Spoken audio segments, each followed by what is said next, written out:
gonna set an intro. I need to give me an intro. That's fancy. What up, y'all?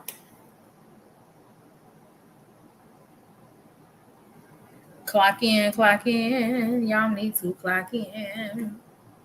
We gotta talk. There's some things we need to discuss about the fast that we did and revelations that's been had since then. First of all, I don't appreciate my face breaking out. I don't appreciate that at all. I mean, if you're gonna be hormonal, but you ain't gotta put bumps and zits on my face. That's just unnecessary.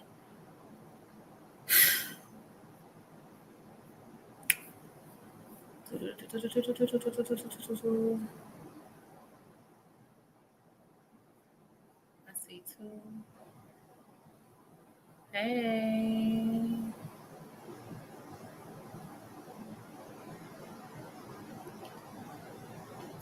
Why my face breaking out? Like why? Why? Unnecessary. Unnecessary warfare. What is the reason?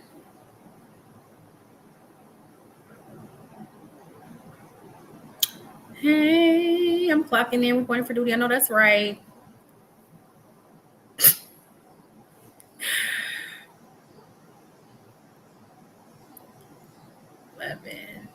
Hey everybody. Y'all come pouring in. We gotta talk. We gotta talk. We gotta talk. We gotta talk. I'm gonna wait till about 30, 40 people in here. Maybe not that much, but enough. How y'all doing?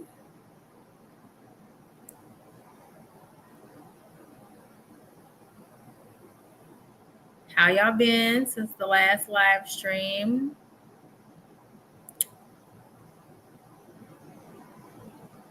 Turmeric soap. It's my cycle for real. My cycle came and it just my skin did what it wanted to do. What it do? Good God has been speaking, hasn't he? Hasn't he? That's why we live today. I was really gonna make a video, but I was just like, I'm sitting here trying to record this video. I'm like, I'm gonna just go live. I'm not gonna do all that. I'm afraid that stream has made me lazy, and I need to get back into making my videos. But I definitely was like, it would be a lot easier if I just went live and just was just talking. Hey Dominique, how you doing? Hi everybody. How's everybody been doing since the fast? Any testimonies? Anything to report while we wait? While we wait for the others.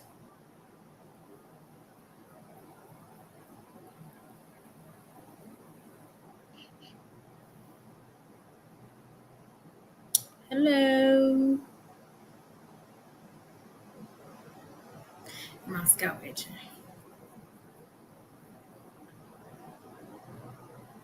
Here go Kitty. Hey from Texas.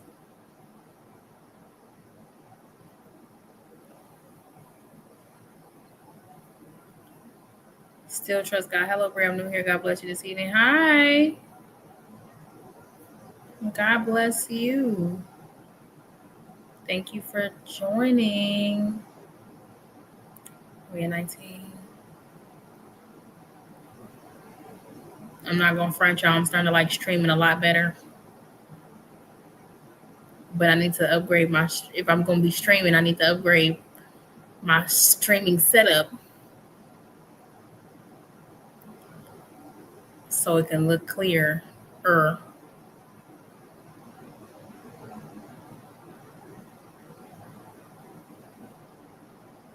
Good evening. During the past, I received a new professional opportunity. I'm still waiting for God to move me, but I know God will go through facts and will.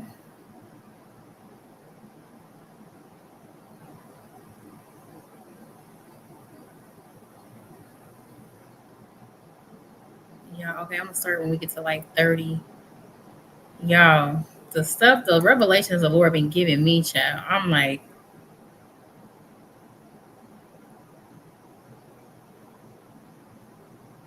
say what now?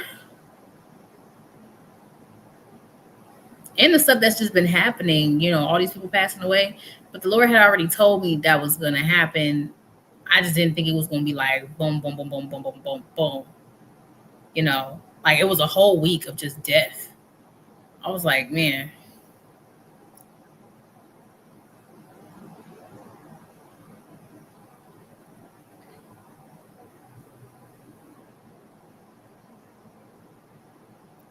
I felt led to watch it live tonight. God got something going on. I was gonna stream at 9 p.m., but I said, nah, people gotta get up in the morning. So I mean, we gonna do 8 o'clock. C CST. Cause y'all know we get to chatting and the kiki and we're gonna be here all night. My chat is going kind of slow. Hold on. Can I like do something to this? I don't think I can. How do I change that?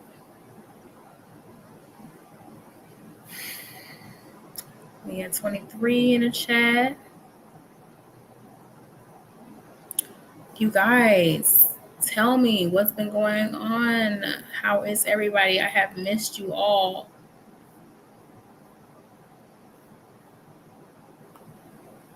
My chat is slow.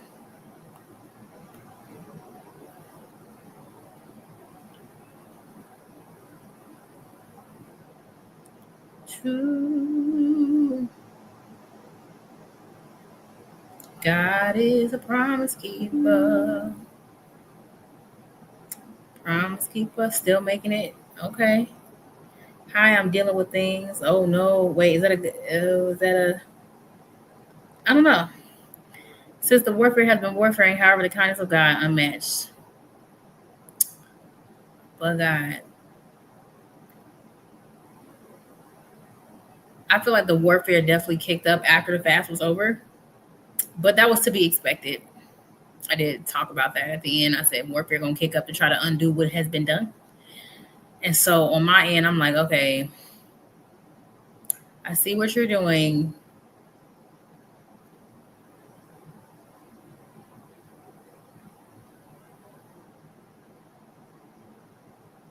Over screaming, ouch. Over screaming, ouch. Oh,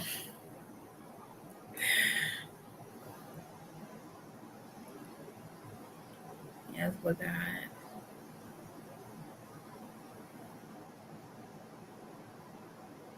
Yeah, 21. I might just start at 20, 21. And whoever hop in, hop in. So this video is about the witnesses. It's about the witnesses, and it's also tied to um, some people's marriages. And there was a revelation the Lord gave me about the two. And it's also connected to some prophetic words that I had released like almost 2 years ago. And even some on the more recent side. Oh, thank you. I think the most recent video I did about kingdom marriage was like the rebellious spouses. And it's connected to that as well. And it's also connected to the prophetic word I released called the counterfeits will not leave peacefully. You will have to go back on my page and watch that at another time.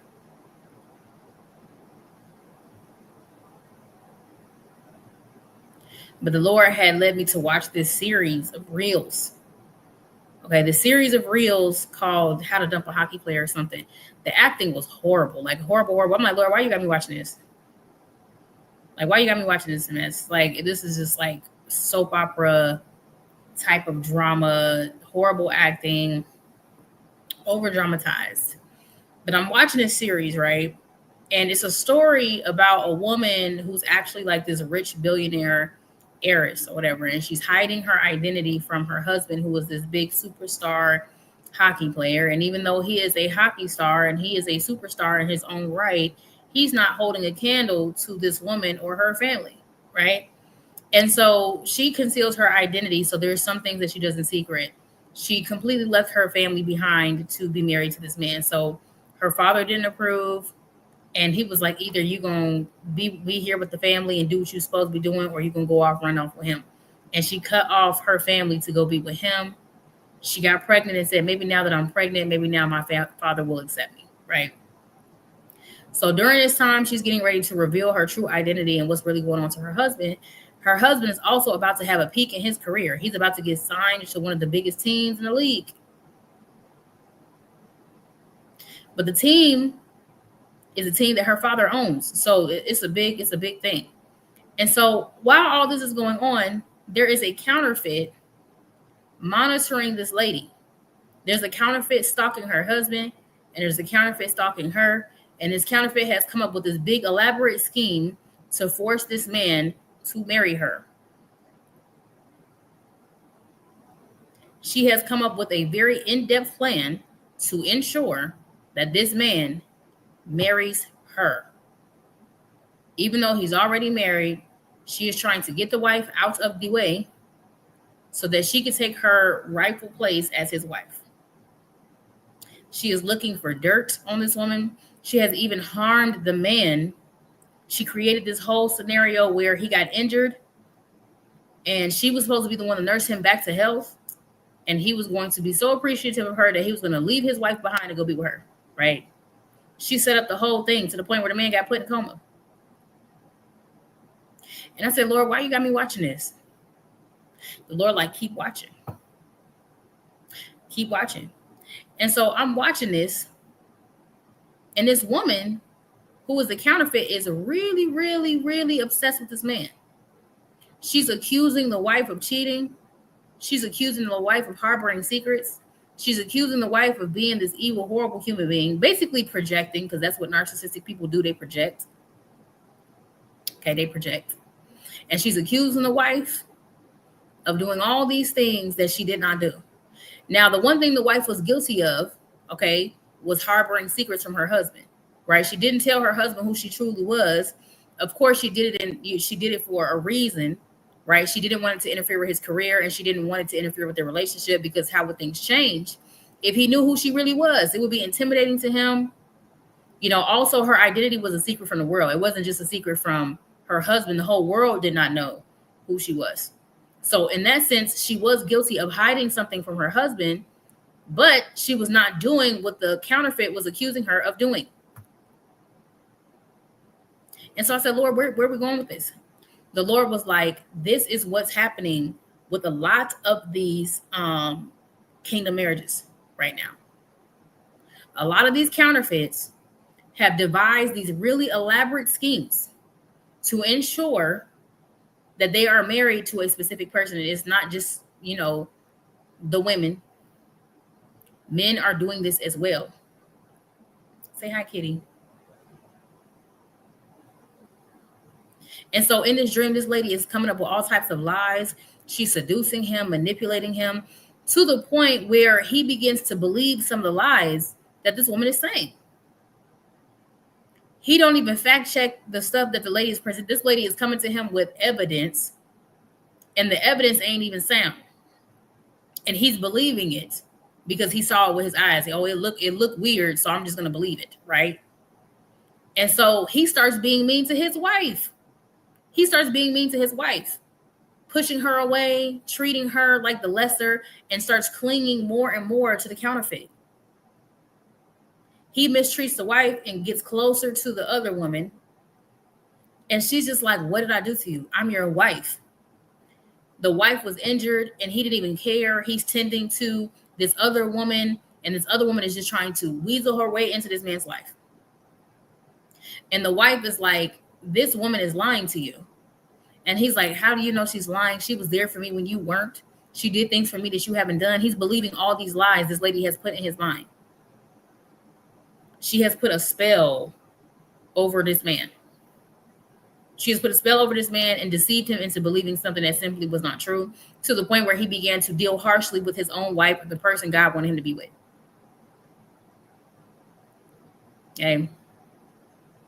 And so the wife, at some point, she said, you know what? Go ahead. Go right ahead. I'm not going to convince you that I'm telling the truth. If we've been married this long and they come and take one counterfeit to come in and convince you that I'm all these horrible things, then so be it. And honestly, the lady could have cleared it up so quickly. She could have told him the truth and cleared the whole thing up. But she said, no, I'm not going to defend myself. She said, I'm not going to defend myself against a counterfeit and a man who don't know his right from his left. Because even if I tell you the truth, you will not believe it. And then also her revealing her true identity would have compromised her in more ways than one. So she said, know what? You got it. Not only that, there were multiple counterfeits in this series. Okay. It wasn't just the woman. Okay. I've said this in many teachings before, that there's not just one counterfeit. There's always more than one demonic influence in a person's life. So in this series, it was not only this woman who was stalking him, who was like the main culprit of everything, but that demonic spirit and that woman also had teamed up with his mother. And his mother also was a Jezebel, right? And his mother also was mistreating his wife and putting things in his ear to make him believe that his wife only married him for his money, that his wife had only married him for whatever reason. Like she was coming in between their marriage, and he also was allowing the lies his mother was saying to take root. Nothing any of these people said were true. None of it. Just all lies all over the place. Meanwhile, the wife doesn't know anything that's going on. She doesn't know anything that's going on. The only thing that she's noticing is that her husband is being mean to her. Her husband ain't doing right by her. That's all she noticed. And the Lord was like, it is also the same way for my children who are standing in the gap for these prodigals, not just their spouses, but family members. This is what's happening. And this entire series goes hand in hand with a dream the Lord gave me almost a year ago. Okay. So it's not limited to just people who's supposed to get married in kingdom marriage. It's also the prodigals, like your family members who have went away because they were swayed away by somebody that they got into a relationship with, or somebody that you used to be friends with that's a prodigal. You know what I'm saying? This is what this looked like. Somebody that got in their ear and told them some lies about you, some stuff that wasn't true, doing spells and incantations to deceive people that you are wicked. That you are wicked. Right? And when somebody is under some form of witchcraft, it's really important to know, and I tell people this all the time, that there is no point in trying to convince them of anything. Defending yourself makes you look more guilty, even if you are not guilty. God has to fight your battle. That is not something that you can break them out of. The only thing that can break that type of witchcraft or incantations and spells is hardcore evidence and truth they cannot refute. And it cannot come from the person that they believe is wicked. You have to allow the Lord to exonerate you. You have to allow the Lord to clear your name. Trying to call him and say, it's not me, believe me, all that type of stuff, it's not going to work. It's not going to work. So in this series, the woman and the mother teamed up together to try to get rid of the wife, to the point where they tried to cause physical harm to this lady. They tried to cause physical harm. The mother and this lady are like, hey, we got to find a way to get rid of this lady. This lady just wants my son for his money. Don't give her another dime. Whole time, this lady is way richer than him. This lady is way richer than him. This lady is just like, I ain't married you for your money. I married you because I loved you. I'm richer than you will ever be. I'm smarter than you will ever be. And I married you because I loved you. I dumbed myself down to sit here and be your little measly wife, and you over here talking to me, talking about I'm just a housewife. Your career is where it's at because of me. Mistreating her, right? But this man not believing it. This man is believing his mother, and he's believing this other woman who has been giving him false evidence and telling him lies. So now the woman is convinced that this woman is evil, even though she knows that she's not. She's projecting. And she's trying to come up with an elaborate scheme to be married to this man. She's like, I just got to convince him that he's wicked. But see, when you do witchcraft on people and love spells and things like that, the whole time she was trying to deceive this man into believing that this woman was evil, he was acting in agreement with her, right? But his heart still loved her. His heart still yearned after her. He's like, no, this, I miss my wife. You know what I'm saying? I miss my wife. I want my wife. And the lady was getting more and more frustrated. She said, we got to do more. We got to do more. Because even though, like, yeah, she left him and she's finally out of the way, he still wants her. So we have to do something else. We got to kill her. We got to kill her.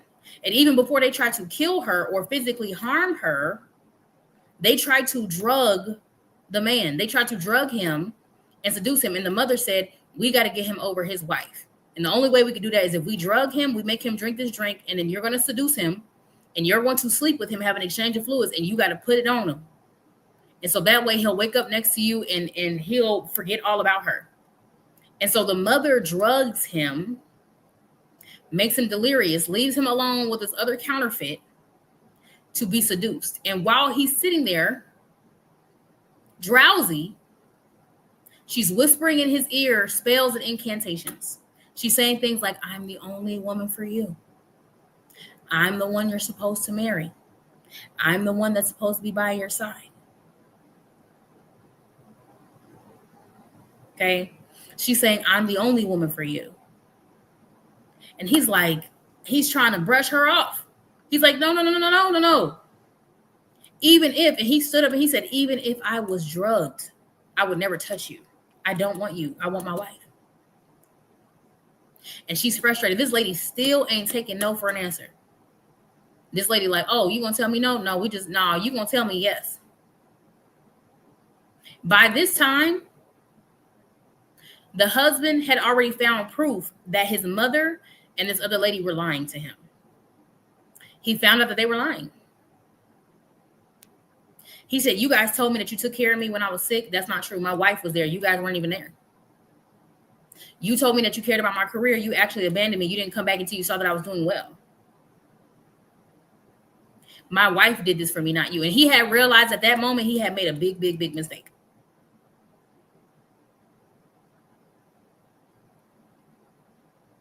I'm sitting here like, this man is stupid. And you know what? The whole time that he was trying to come into revelation about what was going on, he was so in his pride and he was so egotistical that he could not see that the error was him.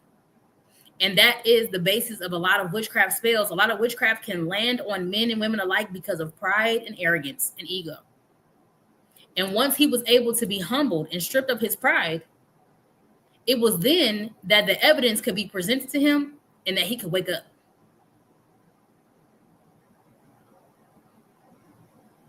And so a witness came forward, a witness that was not his wife, a witness that was not a part of anything.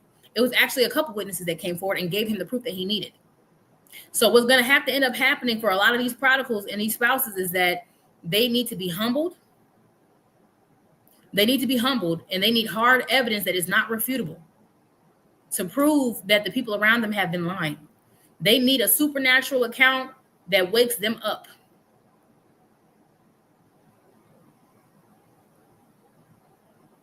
This man went running back to his wife, and his wife was like, I don't even want you.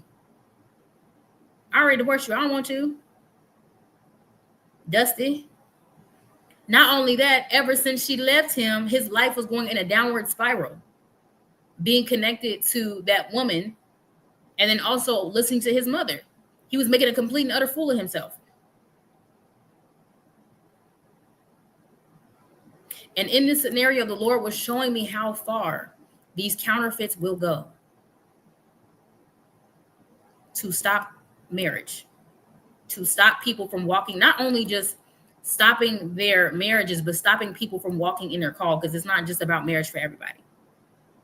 But how far these people will go to stop people from walking in their purpose. This lady created an elaborate plan.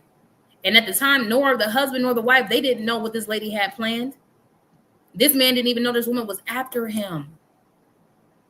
Likewise, with so many of us, we don't even know who's after us. The Lord has shielded us so that we don't even know who our opponent is.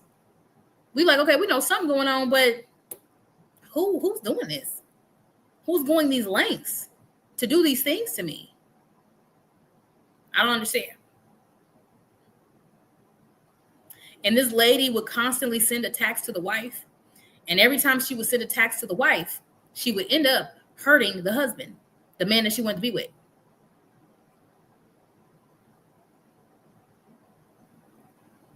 So she would send an attack to have this lady killed, but actually the man that she wanted actually would end up injured. And then she'll be frustrated, like, no, he wasn't the one who was supposed to get hurt. She was.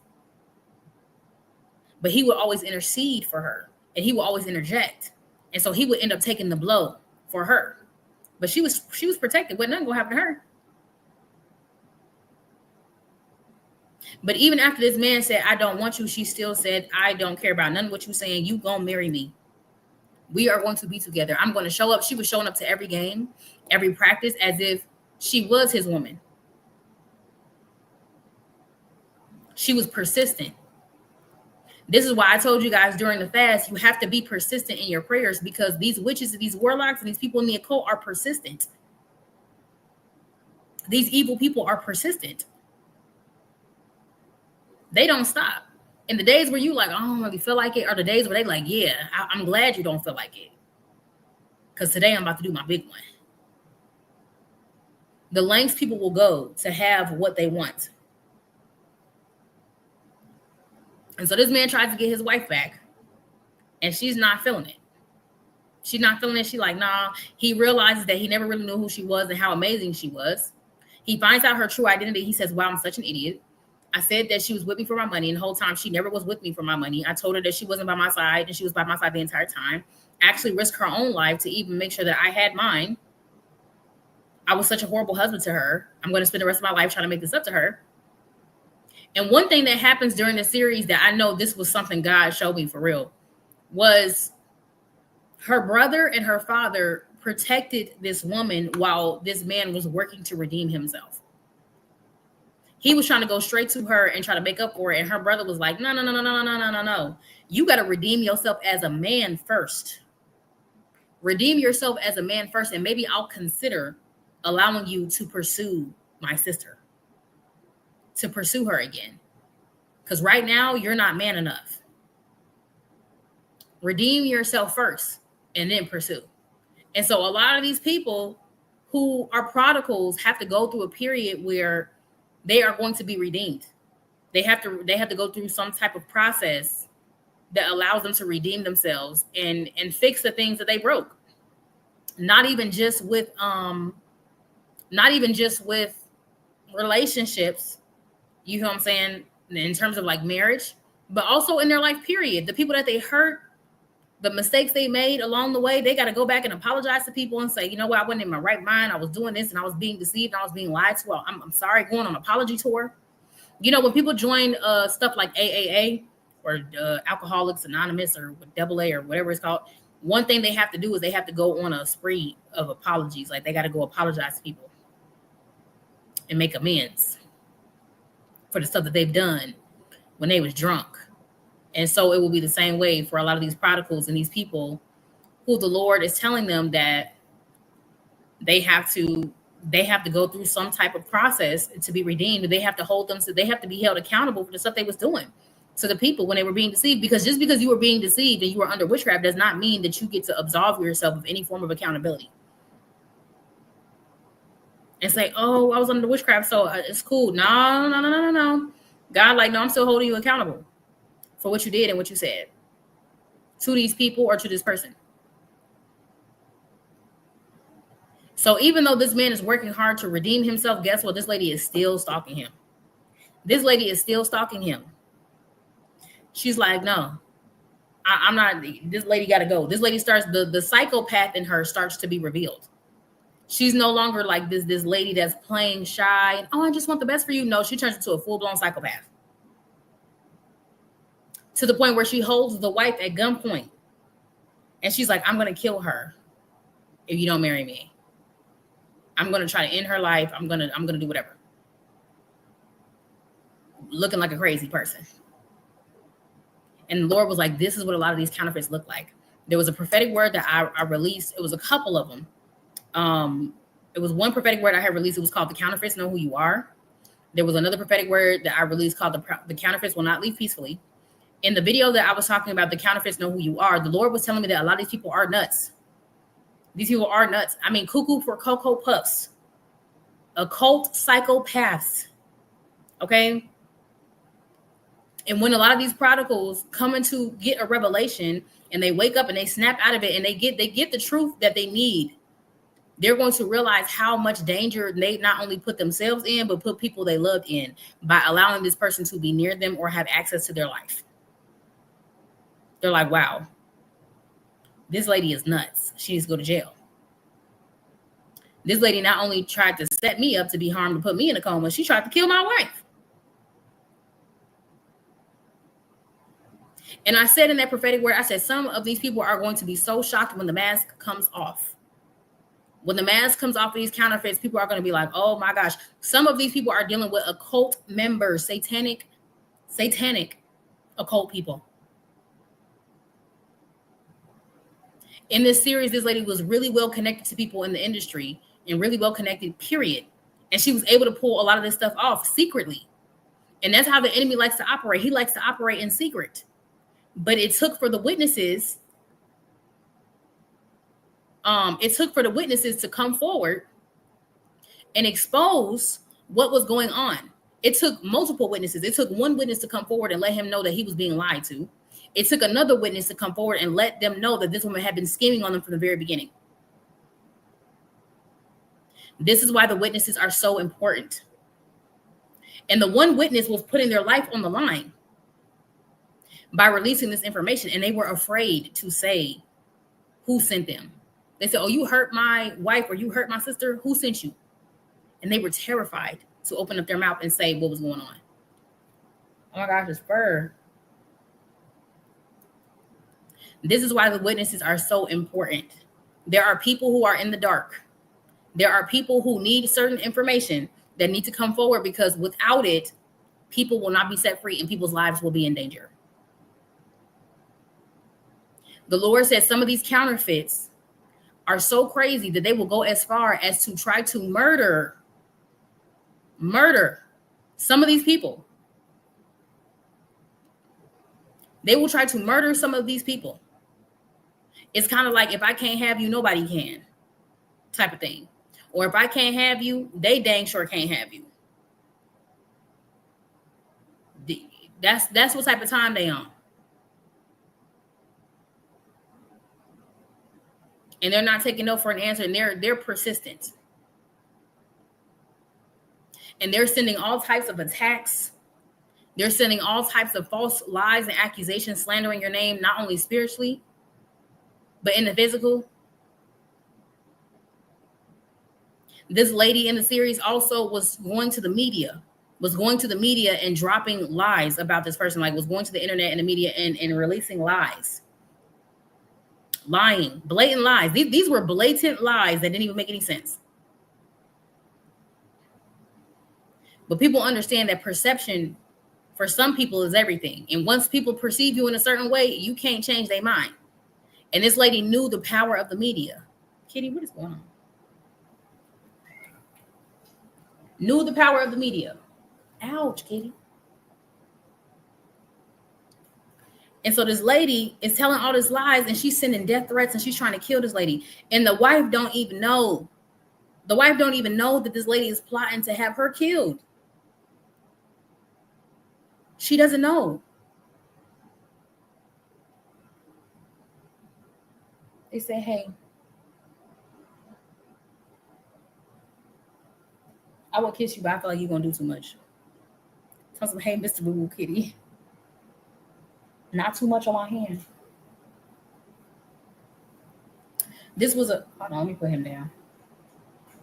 This was a series that the Lord had me watch. It was horrible acting, y'all, horrible acting. But literally the storyline aligned with the prophetic word he gave me. And in the prophetic word he gave me, he told me that a lot of these counterfeits were stalking the people that were really supposed to be married to these prodigals, these spouses, Or people that have, like, say, for example, you were already married. You were already married, and this person came in between what you had going on, and they've been stalking you. People in the occult stalk you. This wasn't a Lifetime movie. This was a some type of something. It was bad acting. It was so bad. I'm not even gonna reference it. I'm like, I could barely. I'm like, Lord, why you got me watching this? These counterfeits are stalking these people and doing things behind the scenes in secret that are impacting these people's day-to-day life that they don't even know.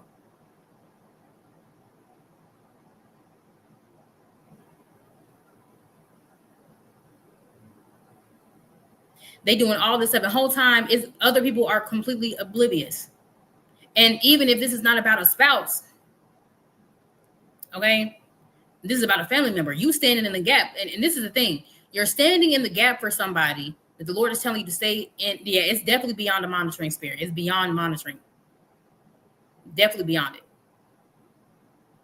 You're standing in the gap for a prodigal, for a person in your family, a friend, or whoever. And this person senses in the spirit that you are praying for them. This demon knows. This demon knows what you're doing. And so they're stalking your every move, and they're doing everything that they can to separate you from this person and turn you guys against each other. Because a house divided against itself cannot what? It cannot stand. And so if they see you as an op and they acting so out of line that you start seeing them as an op, y'all are not on one accord. Y'all cannot agree.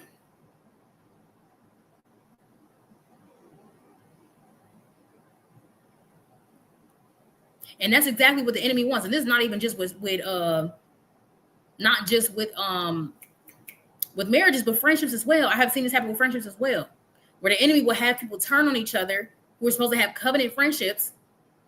And they're like, I'm gonna have you turn on this person. And whole time it's a whole other elaborate scheme happening right up under your nose. And the Lord told me in this prophetic word he gave me years ago. He said that these people are stalking you. And he said, if you know who these people are, to block them. But some of these people are stalking you in the spirit. Like I said, some of these people are warlocks and witches. And they're stalking you in other ways. And if this is an occult member, they have other people watching you too. They got other people watching your every move and reporting back to them. Monitoring what you're doing. Okay?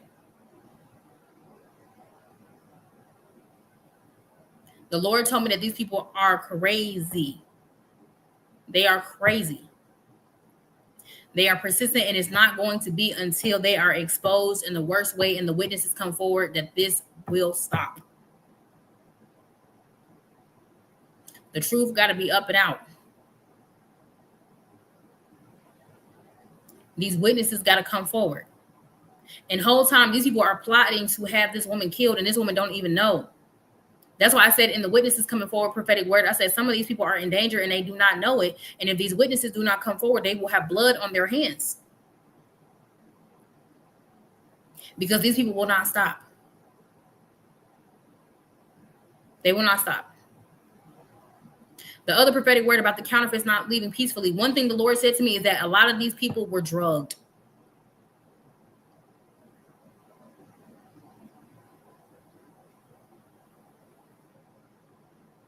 The Lord said some of these people were drugged. They were being drugged in their food. They were being drugged.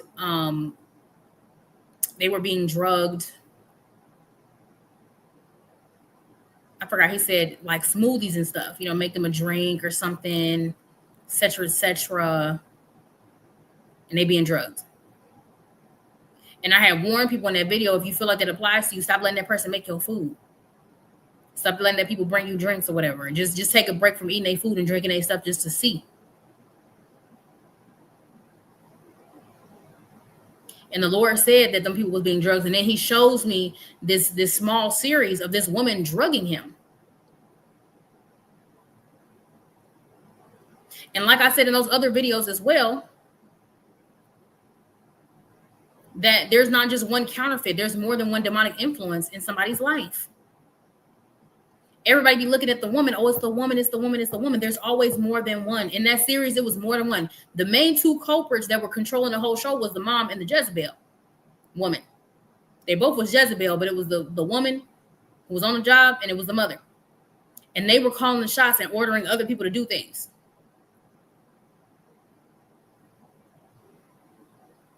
Causing division everywhere they went.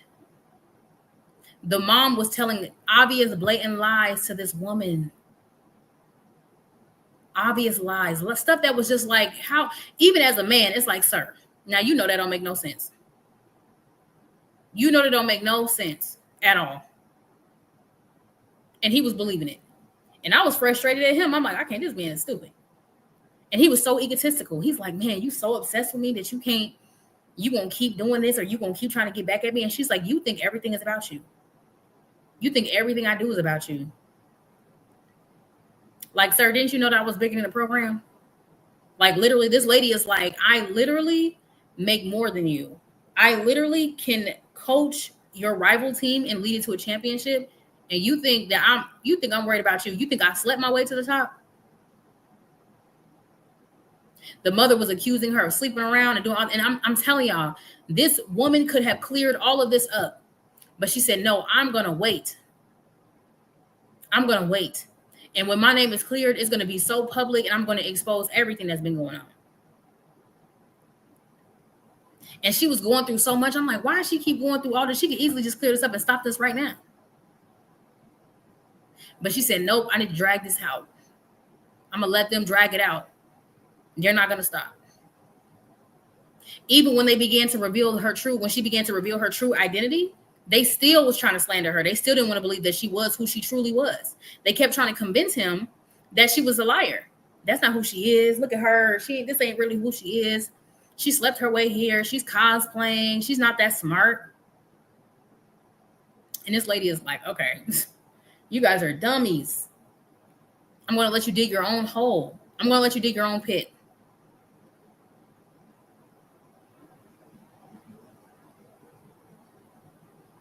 And this man is just like, man, I made a big mistake letting my wife go.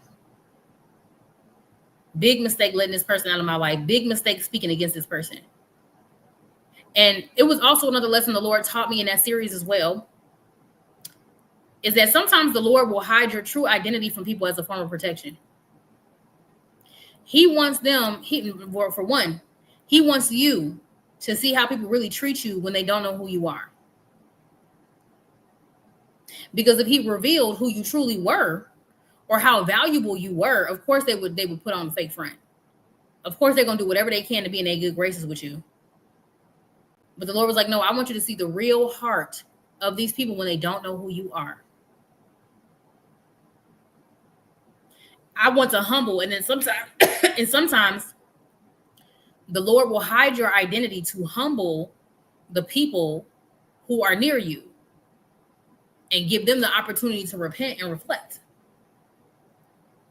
And so she's hiding her identity, and whole time they just so egotistic. They showing what's really in their heart. And whole time they don't even know she's an heiress. You're a queen. You're a genius. She's bigger than the program. And I was sitting here treating her like she was less than, and she never was. Whole time she was always better. Whole time. And sometimes God concealing your identity and your purpose from people protects you and allows you to see the snakes around you. I remember I was working at my last job, and I told a woman, I said, you never tell people who you are. You never tell people your role. You never tell people what your left and right hand are doing. You never say nothing. You just let people talk. You just let people talk and you listen. You let people treat you how they want to treat you in the beginning. You let people think that they can play with you and be graceful with it. God will expose the hearts of people around you by hiding who you are. And sometimes he will protect you. Sometimes he will hide your identity as a form of protection to protect you, because if people really know who you are, guess what? They're going to try to take you out. They're going to try to take you out. They're going to be like, oh, we got to take this person out. I want their spot. I want what they have. Or they'll be envious of you. They're going to be trying to do all types of weird stuff to you. So sometimes the Lord will protect you by hiding your identity as well. He wants you to see the people around you for who they truly are. Because when people don't know who you are and they think that you're stupid and that you're not worth anything, they tend to reveal the true them. And the Lord also protecting you, because if your true identity was revealed, you would have been a target.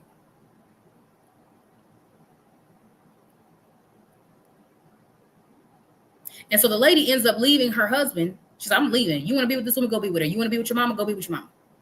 I'm out of here. And sometimes the Lord will remove people and remove situations from your life so those people can see that you was never the issue. This man is like, my wife this, and she sold this, and she sold that. And it's like, sir, your wife ain't been with you in how long, and you still talking about her, you still blaming her, and you cannot see that you are your own issue. You still have not humbled yourself and realized that this woman, this man was not your problem. These people over here are your problem. Those people you wanted to be around so bad are actually your problem. When all that woman ever wanted to do was help you. All she ever wanted was the best for you. And you treated her like she was an enemy and spoke against her falsely. And so a lot of these counterfeits, they know there's something special about you. They also know that there's something special about these prodigals, right? I also mentioned that in the video as well, where I was saying that I had said something like these counterfeits can see potential in the spouses or in the prodigals that has not been unlocked yet. And the Lord is not going to allow it to be unlocked as long as those people are still in the picture. The Lord is like, I'm not going to let these people get past go. I'm not going to let them get past go. If they obtain other treasures in a worldly way, okay, cool. That wasn't for me. But what I have for them, they cannot have access to until they do right. Until they do right, they won't have access to it. I don't care if you marry this person, whatever. If you married to the wrong person or you with the wrong person, I'm not unlocking this. And so the counterfeits are latching onto these people. In the series, the lady was latching onto this man because he was getting ready to sign a deal with a major team, and she knew he was getting ready to take off. And so a lot of these counterfeits clung to these prodigals, to these spouses, because they thought they was going somewhere. And so they became really invested, and they began to cling to these people because they like, I'm trying to go wherever you going. I'm trying to ride the wave. I'm not letting go of this wave. I'm going to try to have as many babies as I can. I'm going to try to get a ring out of this. I'm going to try to get a couple houses, whatever I got to do, I'm going to get it. These counterfeits are persistent and they are committed. And a lot of these counterfeits are beginning to grow weary because they're not getting what they want. They have poured a lot and used a lot of resources, and they're not getting what they want. They're not getting the ring. They're not getting the money, or they're not seeing the growth in this man or woman that they thought they would have been seeing by now. They're like, okay, he should have been had the money. I saw it. I saw it in the spirit. I went to the tarot reader. I went to these people and they told me that he's going to get this and he's going to be rich and he's going to be this and the third. Why he ain't that yet?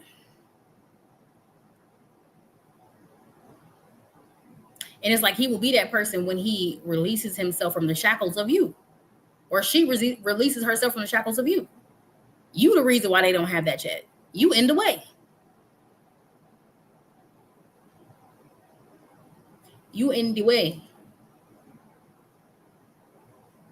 These counterfeits are going to go to the extreme. And even after these people leave, the Lord also showed me this in a video as well. Even after these men, these prodigals leave, these counterfeits are not going to take no or rejection for an answer. They are going to start acting crazy. They are going to pop up. They are going to stalk. Okay. They are even going to attempt to murder. Attempted murder is what the Lord told me in the spirit. Y'all are dealing with some crazy people. And some of these prodigals are going to feel so bad when the truth comes out, because they're going to be like, I had no idea this person was this crazy. How could I not have seen it this entire time? I put my whole family in harm's way.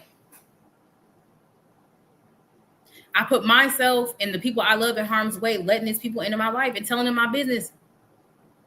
And I was just running my mouth about this man or this woman of God, running my mouth about all these people. Whole time, this person is like, yeah, tell me more. Tell me more information that I need so I can take them out. Tell me what their weaknesses are. And the whole time, these prodigals don't even know that's what they're doing. They're just freely giving information that they can use or weaponize against the person who's innocent. Every time they speak against a man or woman of God, and they're like, yeah, they always mad about this, or they mad at me about that. They need to know what your emotional weaknesses are so that the enemy can play on it. That's why when a lot of you guys feel emotionally charged, you need to, when you start feeling yourself getting your flesh with somebody the Lord has called you to pray for, you need to hush. Because even in their ignorance, even though they may not be doing it on purpose, they could go back and tell that witch, they can go back and tell that warlock, they can go back and tell that monitoring spirit something Satan can use and say, oh, that's good. She has a problem with rejection. Okay, let's use that. Let's turn her family members against her. Let's turn her friends against her. Yeah. Ooh, she feels like you don't love her. Okay, let's get him to say some things that makes her believe that he doesn't. Let's affirm that false emotion that she has in her mind. That false thing that she said out of her mouth. Let's run with that. The Bible says, guard your heart. Until these prodigals, until these spouses are delivered, you cannot trust them with your emotions. You cannot trust them with your thoughts. Unfortunately, you got to treat, you ain't got to see them as an op, but you got to treat them like, hey, I can't. You got to understand that they still teeter in the fence. Anything you can say can and will be used against you. Okay. They may be having a good day. You may, man, we really had a good conversation last night. But I bet you when that warfare kick up, that good conversation that you had that was really deep and you feel like you're emotionally connecting, it will be weaponized and used against you. When witchcraft is at work, anything can be used as a weapon. Anything you say can and will be used against you. So when you're having conversations with these people, you make sure that you understand. You gotta move like you some type of attorney. You gotta keep it short and sweet. One word answers. Yep. Don't go into deep, elaborate explanations about stuff. Don't elaborate. Don't tell them everything going on in your personal life, especially if this is not even like relational. You feel what I'm saying? If this is just somebody that you're called to minister to, that's going through a hard time, don't get too personable. Well, you got to understand when witchcraft is involved, when occult people, Satanists, and things like that are involved, you cannot get too personal. You cannot get too emotional. Of course, you can love them the way Christ has called you to love people and minister to people, but you got to be very, very careful of what you share. And understand that the enemy is listening. That doesn't mean be paranoid. Be paranoid. Oh, somebody listening to me. My phone's tapped. You know what I'm saying? But you just got to be aware. Okay. These counterfeits will not leave peacefully. Even when this person is free, even when the prodigals come back home, they, Mom, I'm sorry. You was right. Mom, I'm sorry. I turned my life over to God. I left that woman alone. Sis, I'm so sorry. You was right. Bro, I'm so sorry. You was right. And they come back home. You pray for them. And understand to be on the lookout because these counterfeits not playing. They're not playing. It's God's grace that some of us were temporarily separated from our spouses or prodigals. If we had proximity to them before we were healed, it could have been hard. Yes, absolutely. Absolutely. Because their warfare would have been your warfare. You would have been contaminated by proximity. There's some people you just gotta pray them into the hands of God. You just gotta be like, hey man, I can't help you. I've done all I could. I just gotta pray from over here. And I'm gonna pray that the Lord's will be done in your life. Because until you want to live in truth, until you want to do what you need to do, and you know what you need to do, until that time, there's nothing I can do for you outside of pray the Lord's will over your life and turn you over to God. That's all I can do.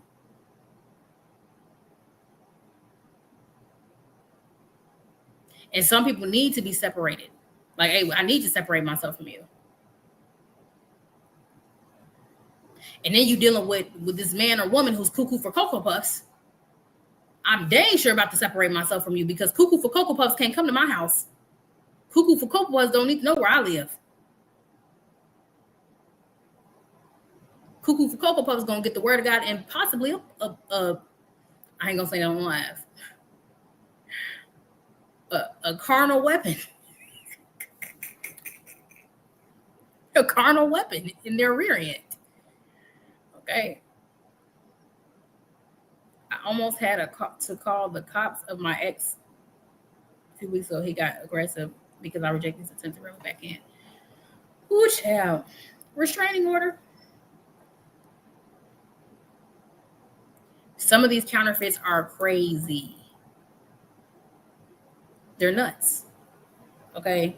Cuckoo for Cocoa Puffs. And a lot of these, and it was the series was frustrating to me because this man could not tell that this woman was crazy. And I'm just like, how can he not see that this woman is nuts? How can he not see that this woman is crazy? How? Same thing with a lot of women. When people are under witchcraft, they can't see. They cannot see. The cookies is missing some chips. What do they even mean?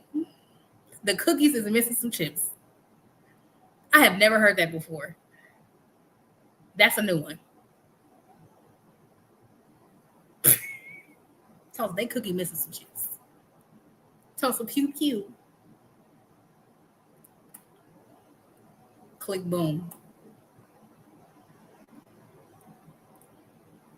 Like, a lot of these people was crazy. And the Lord was like, a lot of these people are nuts. And a lot of them are not going to see it until it just gets really bad. Like in the dream the Lord gave me years ago, he was like, a lot of these people are just not going to see how crazy these people are until the mask comes off. Until they realize that they have lost their grip. When they lose their grip, it's not going to be until some of these people leave. And that's why the Lord, I think it was a young man I was ministering to, and I was telling him, I was like, the Lord wants you to leave, this relationship. Like, he wants you to leave this relationship. He's calling you out of it. And I know it's hard, and I know you don't want to, and I know right now you don't see a reason for it, but he's just telling you to go get your own place. And he's telling you to live separately from this person for a reason. And this man's like, no, I can't do that. I can't do that. I don't want to do that.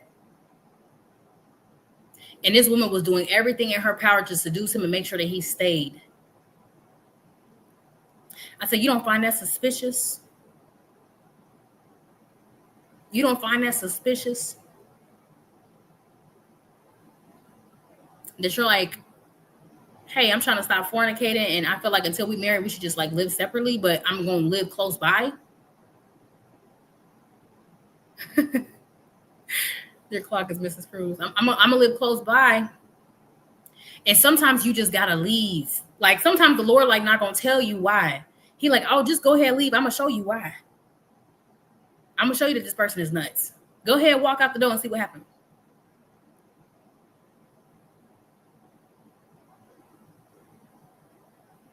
But that person was too afraid to leave. And that person literally was doing everything they possibly could. They say, oh no. They would break down and cry. They said, don't leave me. Don't leave me. I'm going to make sure you marry me. Like, what do you mean by that? What do you mean you're going to make sure? What does that even mean? You know what I'm saying? And the Lord, like, I just need you to trust me and take the leap. And you're going to see.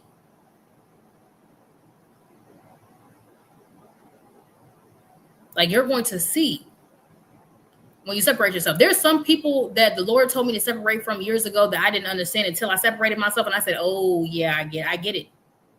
I get it now. Yeah, I couldn't see it when I was in there. And the Lord didn't tell me why. He just said, separate yourself. I said, oh, yeah, that person is nuts. Why couldn't I see that? Why couldn't I not see that? I was too close. I was too close.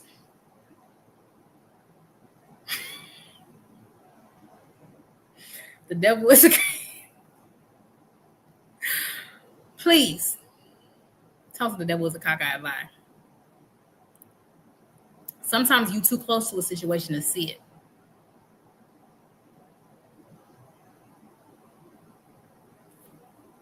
These people, these counterfeits are obsessed. And another revelation the Lord gave me is that a lot of these counterfeits, okay, are intimidating the witnesses.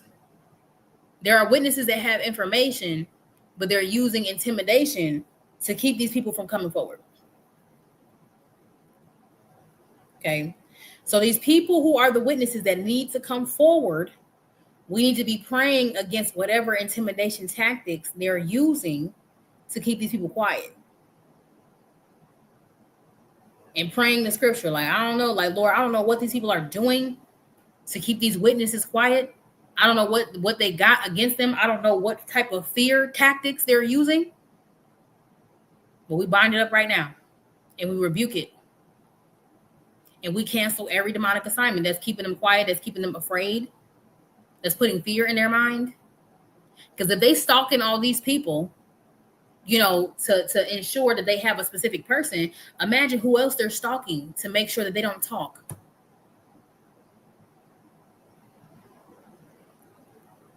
And one thing the Lord had revealed to me in my private time, he said, some of us are underestimating just how dangerous these people are. Some of these people are dangerous to the point where they will even attempt to murder people, not only in the spirit, but in the physical. And these witnesses are aware of how dangerous they are. Some of us just aren't aware of how dangerous they are. Like I said, some of these people are Satanists. They are in the occult. They are dangerous. They are cuckoo for Cocoa Puffs. I don't know if y'all have ever read any books about Satanism or occultism. Them people is crazy. They drink urine.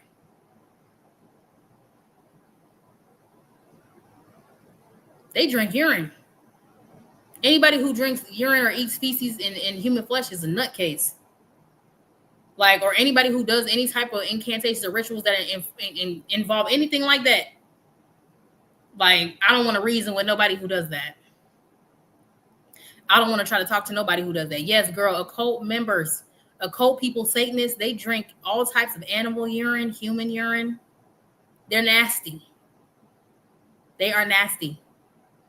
Blood, all types. It's nasty. They're nasty. When they are doing incantations and sacrifices, they get all types of weird stuff and they drink it. Psychos. They are so deeply deceived. Some of these counterfeits are so deeply deceived and obsessed. And some of these people are on a demonic assignment, okay? They're on a demonic assignment to do a certain thing because they have been instructed to do it, okay? So when you're dealing with somebody who's in the occult, when you're dealing with somebody who's a Satanist or something like that, these people are given instructions. They don't ask questions.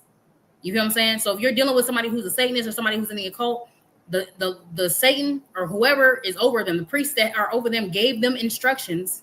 They don't ask questions. They just do.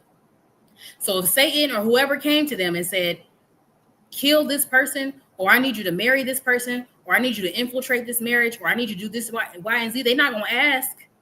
They're just going to do it. And so a lot of these people are deceived into thinking that Satan's way is the way, that these wicked ways are the way. And they know that they need to complete their mission and do what it is that they have been told to do, or they're going to be punished or killed if they don't. And even then, some of these people take great pleasure in what they do because they're just, like we said, cuckoo for Cocoa Puffs. They're crazy. They are extremely deceived. And there are witnesses who are trying to speak out against them, but they are afraid. They are afraid. And some people don't believe in the whole, like, who will go that far to plot and make sure somebody marries them? Who's going to go that far to make sure that they attack you in the spirit and do all that? So many people.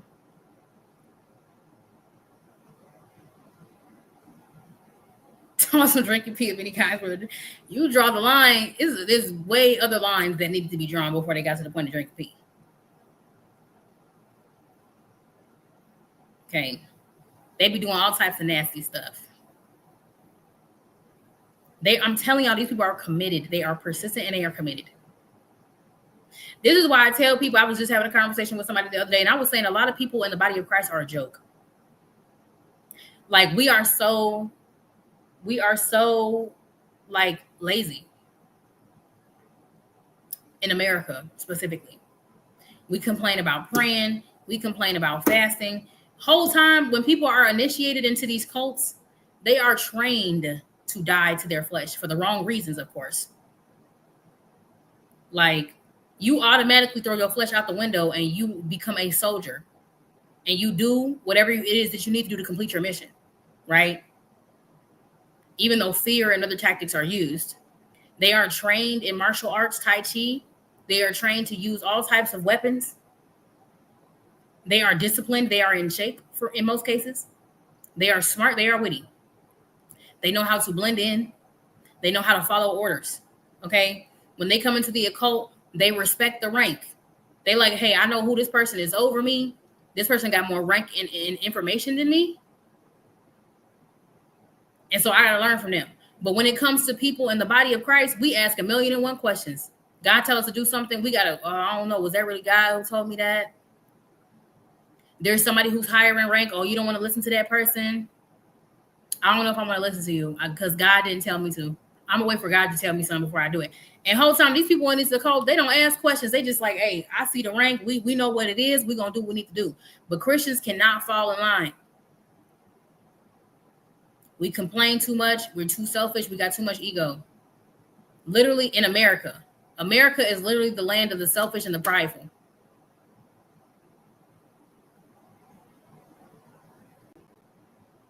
Harper, who this boy? No, for real. We be like, God be like, go left. We be like, I'm gonna wait for confirmation because I'm gonna go right. And if I'm supposed to go left, you're gonna have to give me more confirmation. We're too comfortable. And if we saw what we were up against, we would take our training more seriously.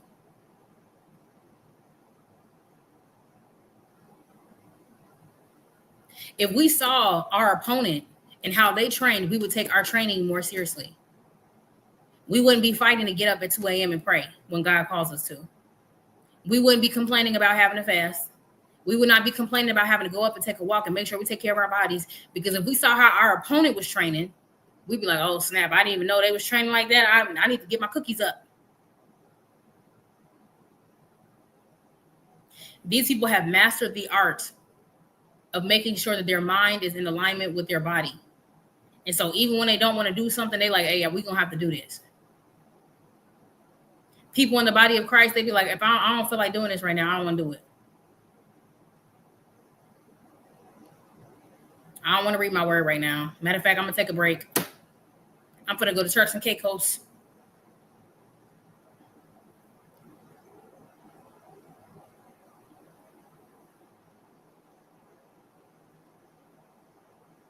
A lot of people in America, we do not take stuff seriously. And whole time our opponent is overly training and being persistent to take us down. And this is why a lot of Christians out here are not equipped. And then on top of that, God will send the laborers. He'll send the workers. And then the people don't want to listen. He'll send people like, hey, this is what we up against. This is what we got going on. But we so used to that cookie cutter sugary gospel that everybody got spiritual diabetes. They want the sugary gospel. And now you got spiritual diabetes. You resistant to the truth. You spiritually out of shape. Spirit not doing what it's supposed to do.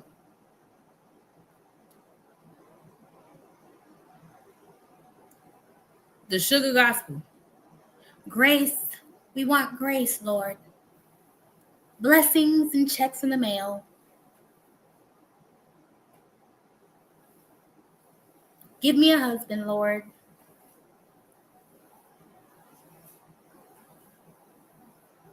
Give me that house on the hill.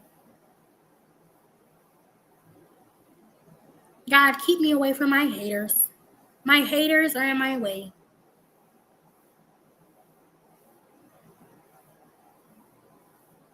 Let me say this quick prayer every time I get in trouble. I'm favored. An occult person up, don't want to hear about that. Demons up, don't want to talk about that. The devil has been defeated. The devil has been defeated. There's no point in talking about him. I don't want to hear it. I don't want to hear it. Satan is powerless. What are you talking about? Stop reading that book. You're going crazy. You're in psychosis.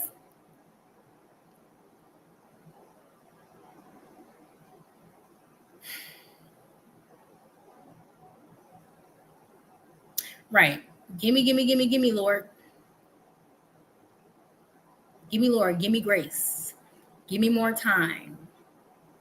Give me sugar. Yes, give me all the stuff that sounds. Yes, I went to church today. It was so good. Pastor said everybody in the church is going to give money or get money if they just sow $5. So we all sold $5 and turned around in a circle and claimed it. And so now we're all waiting on all this money that Pastor said they were going to get. And do you know what the issue is in America? Is that we're not required to do anything. We're only required to show up and tithe. That's it. Show up and tithe. But you ain't doing no work. You go to church every Sunday, but you live Monday through Saturday like you don't go to church. Or you go to church all the time, but your private life don't reflect that.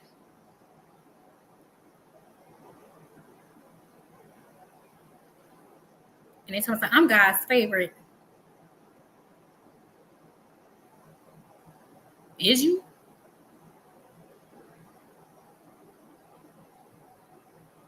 They do not require much of us here in America. We're too slothful here.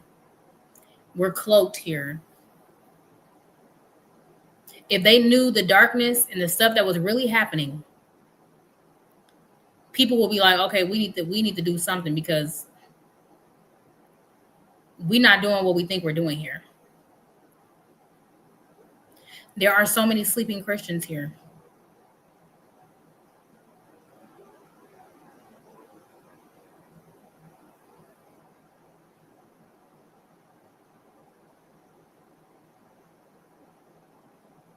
You going to Africa, child? Africa got you gonna be seeing things in Africa. They warfare. They don't play over there. They don't play.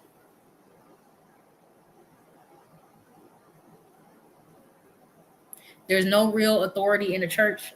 Not all of them, but most of them, there's no real authority.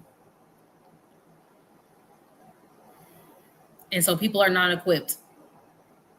People are not learning about the dark forces that are rising up. And the whole time they over here training to take us out. And they operate in secrecy. They operate in secrecy. And they're all I was reading one book. This lady was in a cult and she was going to church every Sunday and Wednesday. And doing satanic rituals on the side. Like and they didn't even know. And she was called to like bring churches down. And it's like, how do you have a whole Satanist in your church and you don't know? How is there a whole witch in your midst and you don't know?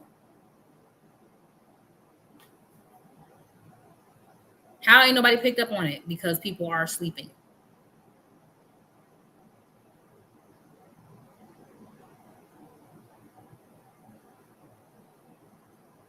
We are not being equipped and trained.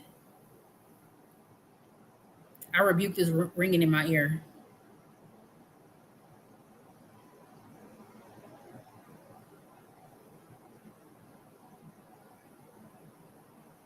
Many pastors are Freemasons or have joined fraternities. You cannot serve two masters. Interesting.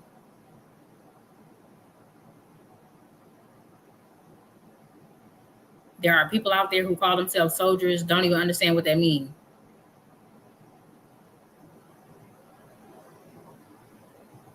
They don't even understand what it means to be a soldier. And you know what else is really important is a lot of these Satanists and these occult people, they in shape. These people in shape. They doing Tai Chi, Taekwondo, Tai Bo, karate, you name it. They training intensely.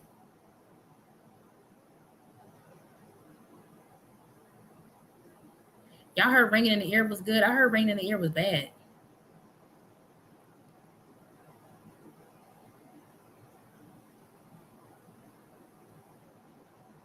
I heard ringing in the ear was bad, or it was a sign of something.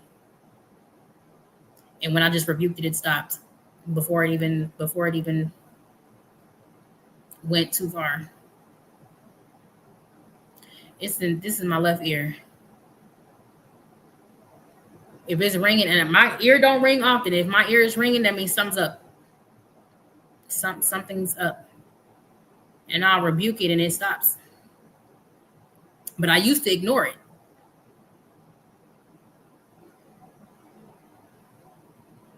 I used to ignore it. I used to just think I had what's that stuff called when you got your ears full out.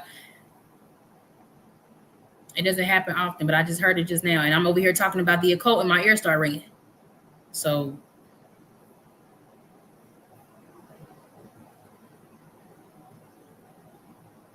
interesting. Yeah, that's what I thought. That's what I used to think it was until I started understanding it was something else. So I rebuke it. I don't know what this is. I rebuke it. If it ain't of you, Lord. But a lot of these satanic people in the occult are training their bodies, and a lot of Christians in America can't even run a mile without losing their breath. We can't even outrun our opponent.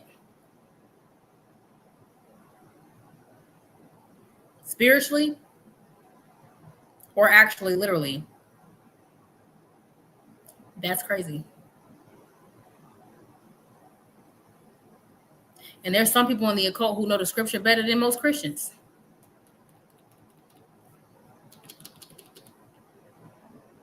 They training way harder than the average Christian. And most Christians trying to figure out why they cannot overcome certain forms of spiritual warfare in their life because you haven't been equipped or trained properly.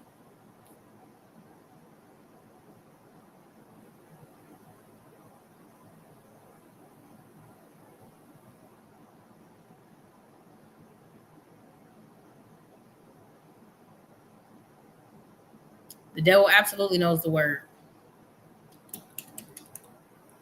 And there are people who are witches, who have demonic spirits on them, who have been sent into your life on assignment.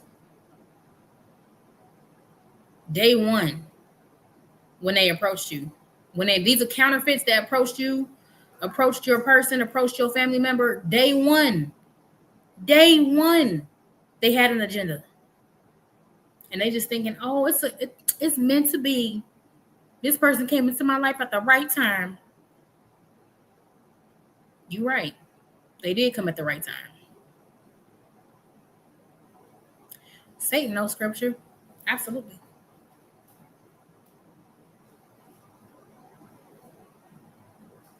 The enemy sends people into your life on a mission, on assignment to bring you down. These counterfeits have been sent in on assignment, and these counterfeits are crazy. They are dealing with spirits of madness, obsession, witchcraft, and they will even go as far to attempt to murder people spiritually and in the physical. And one thing the Lord told me was that some people need to forgive. It's somebody in your life that you need to forgive. Okay. He was saying there were some people who need to be forgiven because the stuff that they were doing because they were influenced by demonic spirits and they were being deceived. And same thing with the witnesses that come forward. The witnesses that come forward with this information, they're going to confess to doing some things that are going to shock you, that you're going to be like, you did what? But you have to understand they were extremely deceived. Extremely deceived by the devil and by other people who were telling them to do these things. And once they began to understand that it was wrong, that is when they broke out of it, or they tried to break out of it. And even after they broke out of it, they were afraid to come forward because they did not know how some people will respond. So we must continue to pray for these witnesses and these prodigals who are being impacted by these counterfeits. And some of these people are being, and some of these people are turning against you because of the warfare on your life as a believer. The devil turning people against you as a form of warfare. There was a lady who wrote a book. She said, I turned my life over to God. She said, by the end of the week, I had not one friend.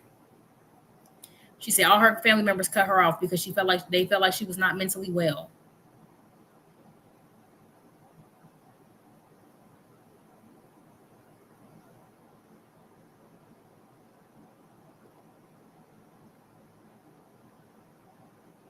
My thing is, no matter what you believe, how can you do such evil if the evil's not in you? A lot of people, when it comes to Satanism and it comes to occult things, at least when you're dealing with like Satanism, these people don't have a choice. They're forced to do a lot of these things. They're conditioned. A lot of us do not do evil because we have not been conditioned to do evil.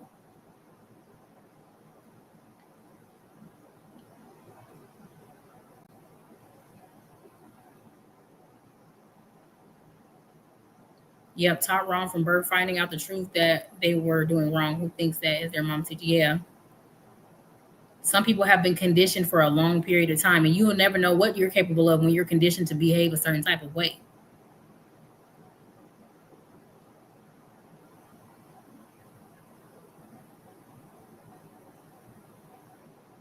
Some people, everybody has, and I need y'all to understand, every spirit can be broken.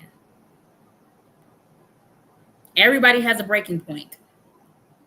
We can't look down on people who did, people who have been in these occult things and have done things they're not proud of because their spirits were broken.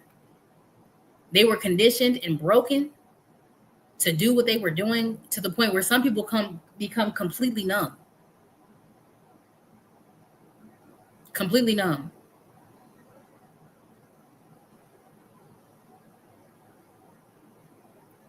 So a lot of people are conditioned and they're instilled, like they have such fear put into the people participating that they're so afraid to go against it or to not do it at all. Some of these people are actually forced.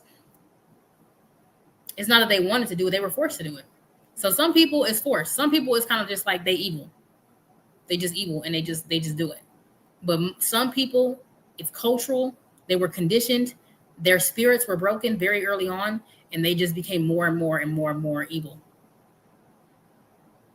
And it's an insatisfiable thing when you're in the occult or you're dealing with Satanism or you're dealing with that type of witchcraft. It just keeps growing and growing and growing and growing and growing and growing and growing and growing.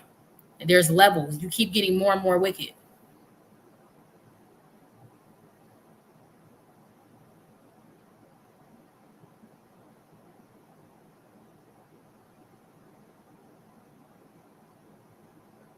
And some people be dealing with people in the occult and don't even know. Like it be in a bloodline, they don't even know. They don't even know. Somebody and one thing I read in a book is that a lot of these people in these occults, they are masters at living double lives. You will not know that these people are doing what they're doing because they're so good at masking and they seem like normal everyday people. They're people that you would never suspect. People that go to church, people that serve in their communities and do food pantries and drives and stuff like that. And they're like, oh, that person would never do that stuff. These people are masters at living double lives. They normal by day and then out in the woods somewhere doing incantations and stuff by night.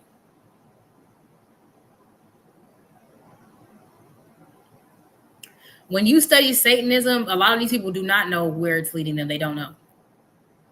A lot of these people are brainwashed to believe that so you got to understand as Christians, understand what you believe and understand that they believe the opposite.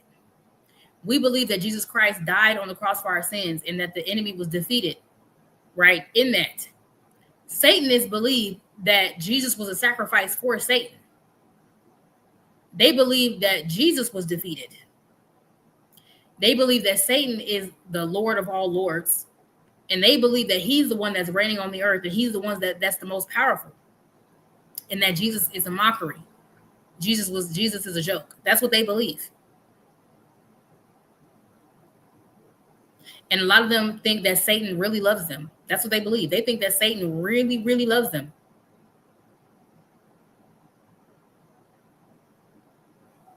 That's what they believe. That's what I'm saying. Some of these people are deranged and crazy. They don't even know. They really believe that. And they believe there's no other way out. In spite of all the fear and horrible things that happen when you serve him, they still think he's love. They have a very contorted sense of love.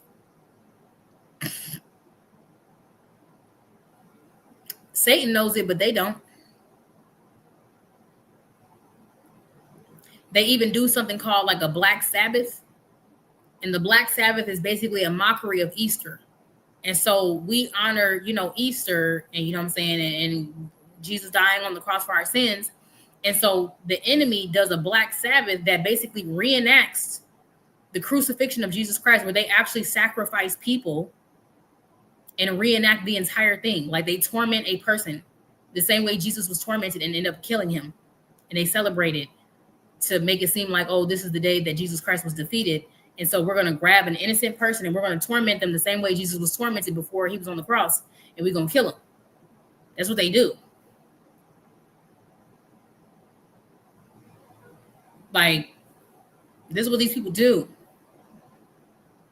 I always tell people that you should study other religions and cults to see what they believe. So when you come up against one, you already know where their head is at. This is what they believe. This is what they do.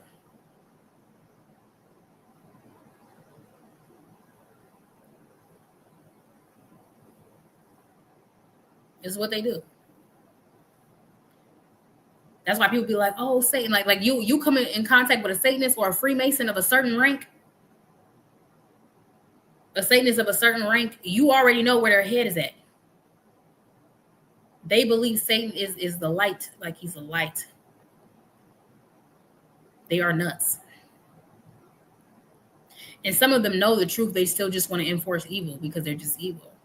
But a lot of people are deceived in these occult things because they believe that it's the way. Same thing with people who are involved with voodoo and hoodoo. They believe certain things. A lot of things that we know about voodoo are not really like, it's not like, we know voodoo is evil, right?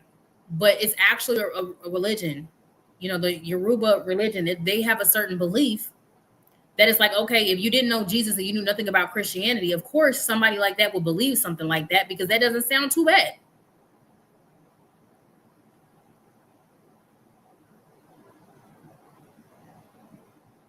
So when you study certain religions and you learn about certain things and you come across somebody who's engaged in that, you kind of already know where their head is at.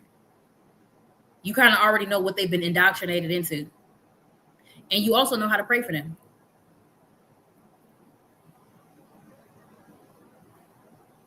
Yep.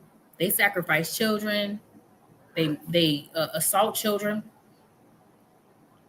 They do all types of wicked things. I'm late. What's the topic? Occult and occult groups. Also, the lie that Christianity is anti-Black when Jesus helped. That's also a big lie as well. That's also a big lie the enemy likes to use, as well. And literally, the U.S. is run by Satanists. That's the gag. Like, they're everywhere. They're in the medical system. They're in the government. Satanists had a big influence on rock and roll. Actually, they intentionally influenced rock and roll during a certain period to influence people to be more into the occult. Yep. They all up and through everything.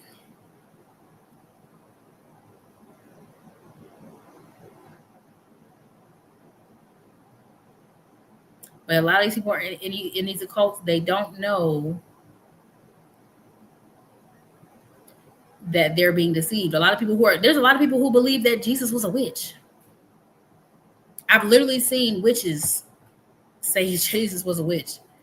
And so therefore it's okay for me to be a witch. I've seen people say that. I have seen people who are Christian witches, who are Christians on one end and they do witchcraft on the other side. They practice that. And they believe that's okay to do.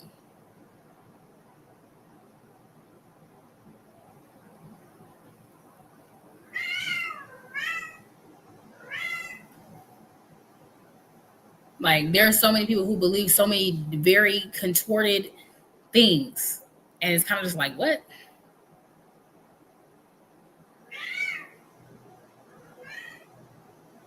Like you believe what now?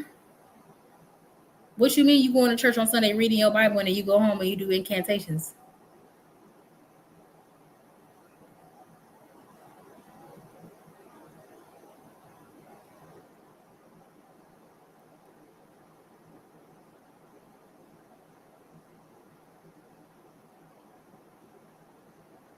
There's a lot of actually, you know what?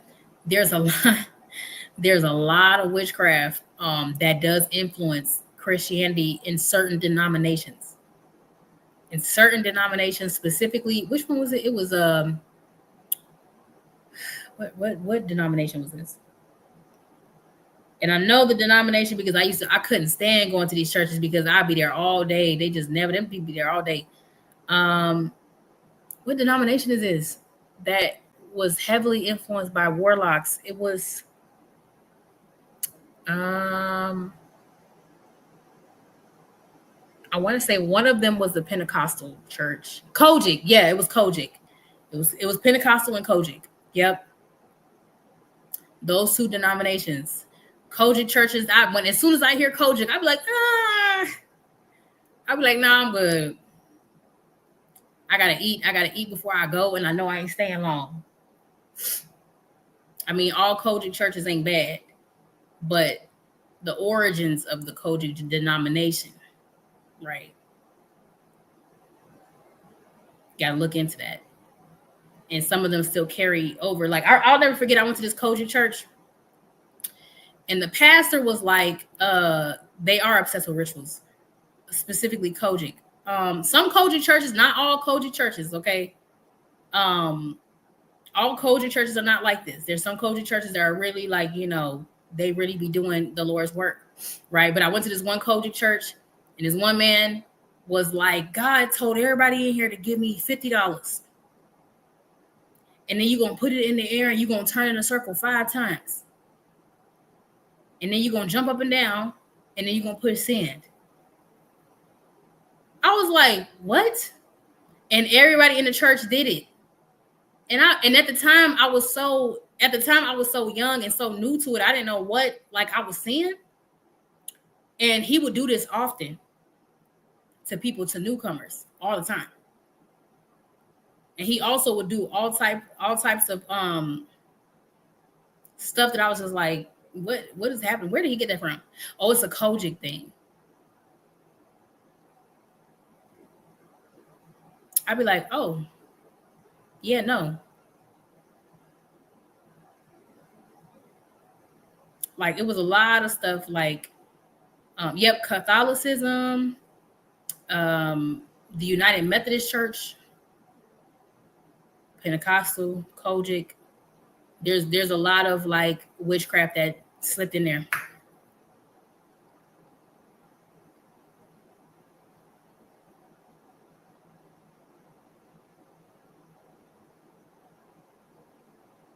Who be playing with snakes and snake venom?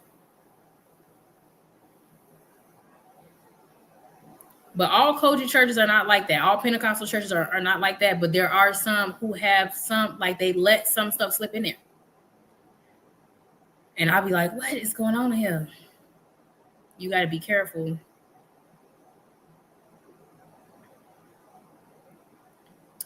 They integrated a lot of African and indigenous American religious rituals to convert people during the colonization of America. It's interesting.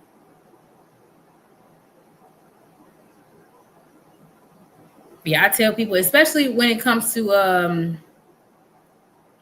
I think the hardest class I ever had to take ever in college was philosophy of religion. That was so hard. I also think it was hard because my professor at the time was Muslim, and I think he hated every other religion outside of Muslim, like, because he would speak poorly of every other religion except Muslims, the Nation of Islam.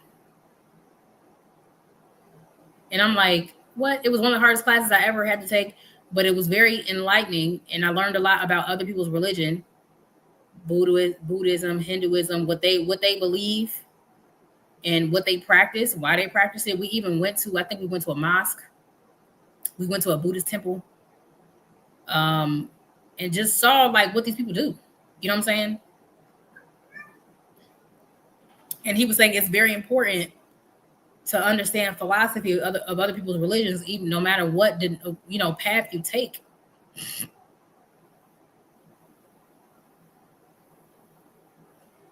And so they also talk about that's why I don't call it Resurrection Sunday Easter, because the word Easter refers to a Roman deity. And so a lot of people will come up against, I won't say come up against, but they'll meet a Muslim and then they'll be like, oh, your religion is wrong. And they be like, how is it wrong? They don't even know what Muslims believe. They don't even know what's wrong about the religion. They just know that they're not supposed to do it, right? They don't know even how to communicate with them. They don't know where their mind is at. Like, okay, what exactly do you believe? How deep are you in this? You know what I'm saying? So I always tell people, like, you should know what other religions believe for the sake of apologetics. You should know about major cults and Satanism and all those things too, because you should know what them people believe in case you run into one of them. I ran into one of them, ran into a Satanist online, I think one time, and they was like, you don't even know. You don't even understand. Satan is not evil. I'm like, oh, gosh.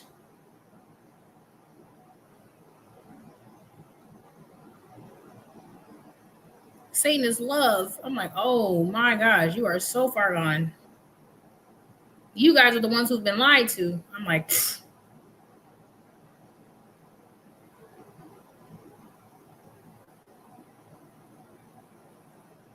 And there was it was a man I know, he's a pastor now, actually.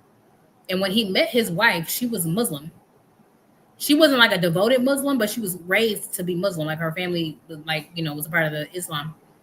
And he was able to convert her and really show her the Bible and walk through that with her and show her the error in her own religion. And she was able to turn her life over to God that way.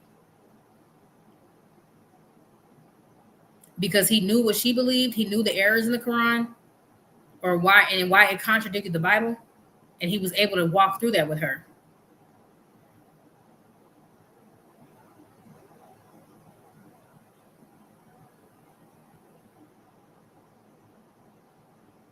That's why I think the Lord delivers so many people from other religions or the occult, because they know how to defeat those demons or prove these religions wrong in some place. Yep.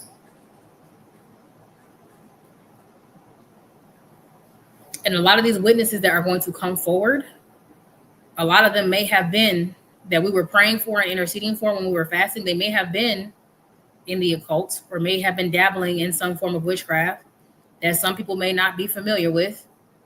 And when these people come forward and start talking about stuff, people are going to be like, you did what now? You was doing what? And what, huh? Yeah, I need to learn how to do so, because I don't be knowing how to tell them their religion is false. I think that whenever you're dealing with somebody who's of a different religion than you,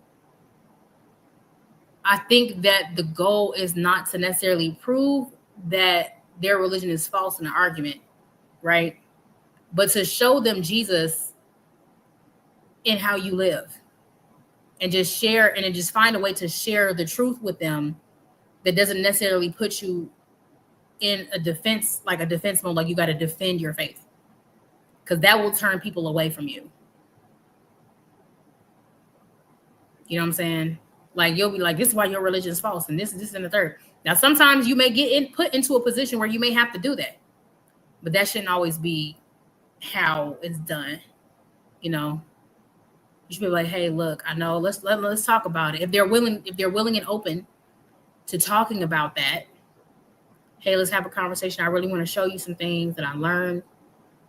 This might be helpful to you, et cetera, et cetera.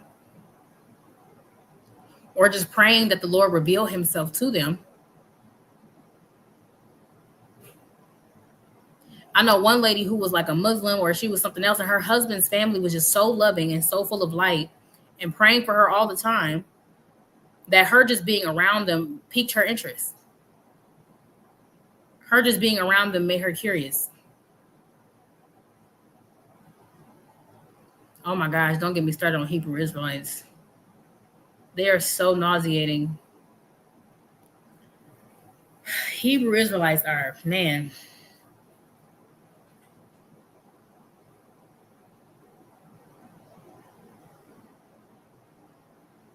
Yeah, I always tell people like never debate religion.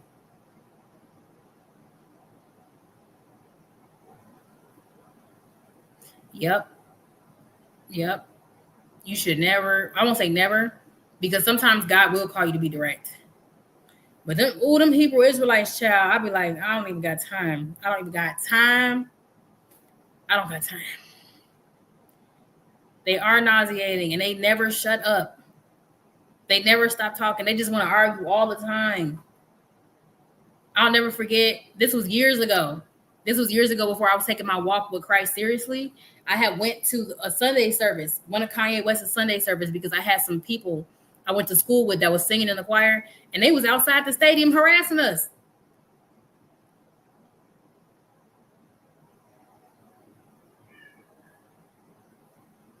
They always hanging out in the parking lot. I was leaving out the parking garage, and they just sitting there harassing us. I'm like, sir, we're going to Sunday service. Like, leave us alone. And I don't know what it is. Them Hebrew Israelites love me, child. I be like, get away from me. Get away from me. I don't have enough Tylenol to argue with a parking lot pimps. I don't have enough Tylenol to argue with an Israelite. No, don't argue with them at all. You don't need no Tylenol at all, child. I'm not. No, no. I don't want to talk to no Hebrew Israelite. You, soon as you say,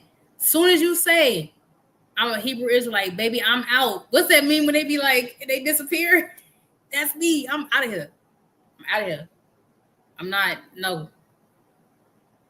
As soon as they start using certain words, I'll be like, oh, I see what's going on here.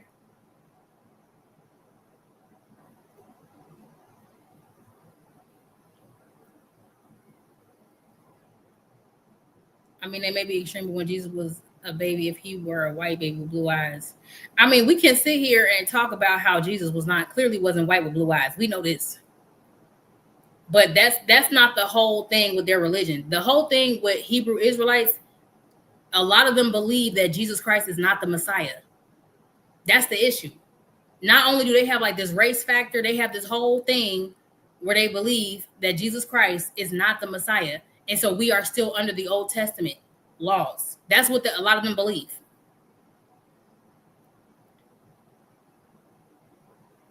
So a lot of them is not about, oh, Jesus is black, is a black man. That's part of it. A lot of them do not believe Jesus is who he said he was.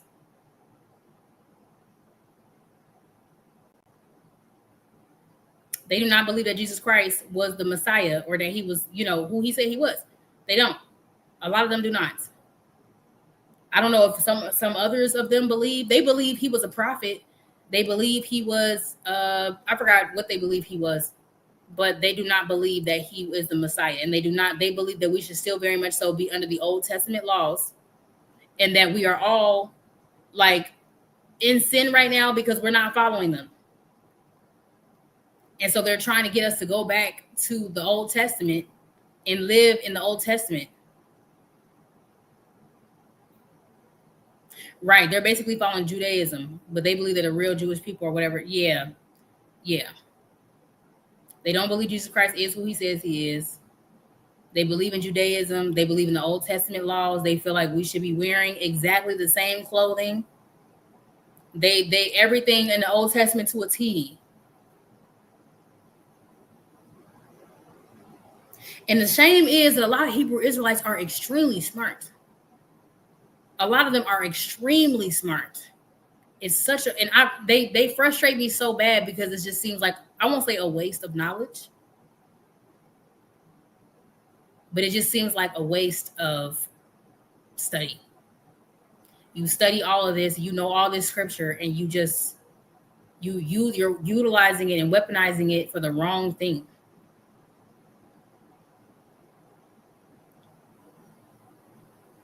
I knew a Hebrew Israelite. He was so smart. He was one of the smartest men I have ever met in my life. He knew that Bible like the back of his hand. There was nothing in that Bible he did not know. But his belief system was distorted and he was wicked.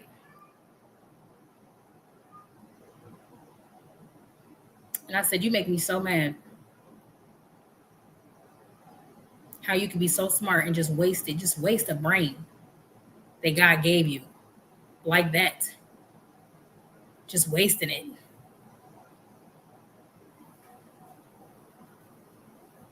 A lot of them are modern day Pharisees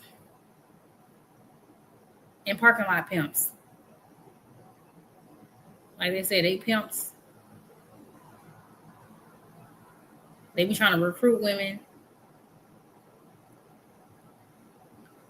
And they recruit the women, they got them out here wearing hijabis.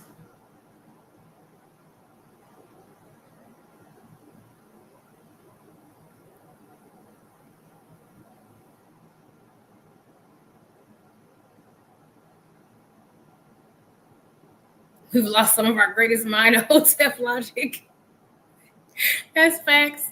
I had a friend that was kind of like drifting that way, and I said, oh, this man I wanted to pop him right in the mouth. I want to hit that man. He was making me so mad. I'm like, I want to put hands on him. Because he was leaning towards like the Hotep thing, and he would always call my phone talking about some grand rising. I'm like, please do not make me hang up on you. I will hang up on you. You sound like a Hotep. He'd be like, grand rising. And he knew I couldn't stand it. And he still would say it. And then he'd be talking about some, multiple wives. And why can't we have multiple wives? I said, oh, you're going. Okay, I see where this is going. Jesus was black. I see where you're going. I see where you're going. I'm not trying to go there. I'm not going there with you. Go on now. You've been talking to a Hebrew Israelite. Who around you is a Hebrew Israelite? Grand rising and grand closing. For real. I'm finna hang up. They used to make me so mad. I'd be like, bro. Tulsa, hold on, let me. What is a Hotep? Do I have a picture? Hotep is the people. Okay. It's a terminology that a lot of people use to identify people who are what we say woke to African spirituality type stuff. And then they're also like into Pan-Africanism. And so they say, a lot of them say things like grand rising, and they wear their hair a certain type of way. And they believe that you should be able to have multiple wives. And then they are very like sexually liberated. But at the same time, still fully under the influence of patriarchy and misogyny. I don't really know. And a lot of them are also like power to the people, they idolize their race. It's a when you look at a Hotep, you just know somebody's a Hotep. Oh my gosh, no. Okay, Dr. Umar is most definitely a Hotep. He is. He be saying facts though. And he's funny. He's very smart. He's very, very smart. But I think is he a part of the Ifa religion? I think he said in one interview that he subscribed to that religion specifically. I don't remember. Maybe he didn't say that. Don't quote me on that. Yes, he said he don't want to say good morning because somebody told him it means morning. I'm like, we cannot be this dumb. Like, morning and morning are two different words. And they're like, but it sounds the same, and the universe don't know the difference.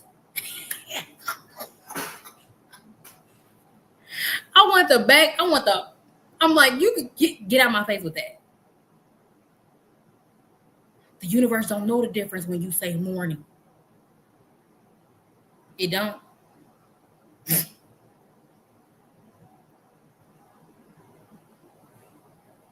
Like, it could be two words that sound the same and have two different spellings and two different meanings. This is third grade, okay? Cause let me take my shoe off because I'm gonna hold on. Let me. because you can't be serious.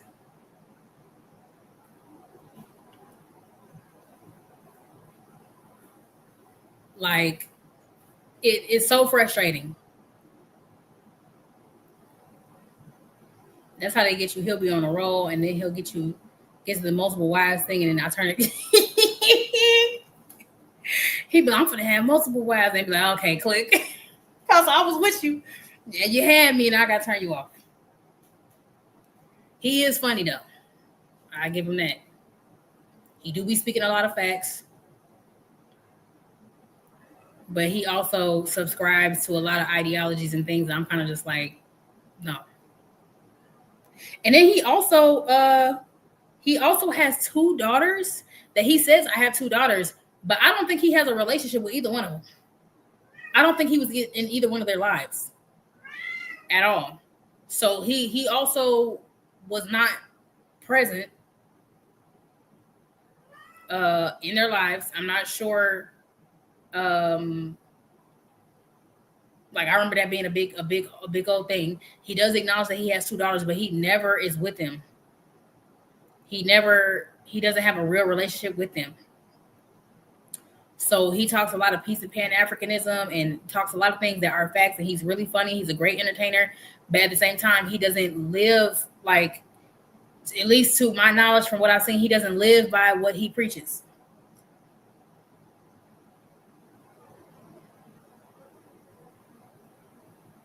Yeah, he doesn't live by the same thing he preaches and teaches. He didn't marry either one of his children's mothers, but he'll go on this whole thing when he's saying men need to marry the mother of their children and they need to stay in the household and they need to do this and they need to do that. But he ain't do that. He don't do that. He doesn't subscribe to the very things that he goes on and talks about. We're talking about Dr. Umar, but he does give a lot of good information though. So it's kind of just like, yes, he is educated and he does have a lot of good information, but a lot of the information that he has and the things that he like tells us that we should do, he himself does not do.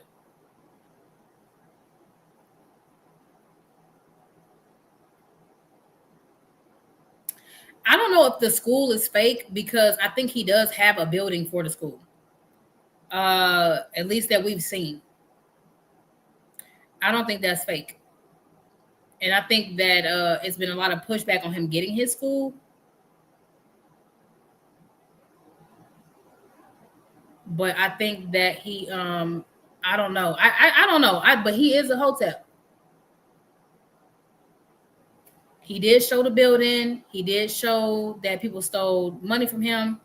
I don't really know what's to him. I just, to me, he's just an entertainer, an educated entertainer that gives a lot of good information that could change some people's lives, right? Like, hey, this could educate some people. This is information that people need. But in terms of like following him and supporting him and giving him money,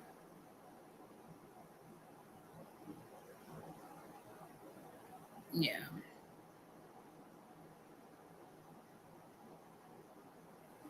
But that man is funny though. I'd be cracking up. I'd be like, this man should not be this funny. And he's talking about something he gonna have multiple wives and stuff. I'd be like, no.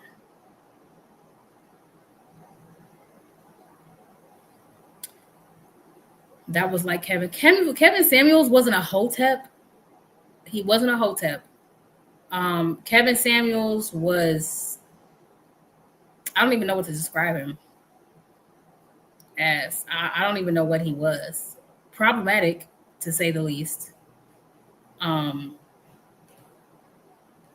there was a lot of ideologies that he had that were very toxic to men and women alike.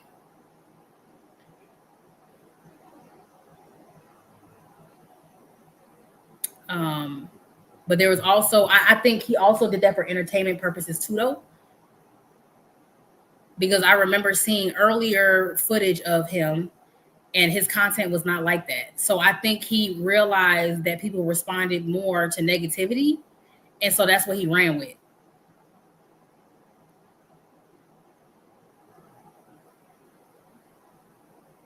But he also did not live by a lot of the things that he talked about. So,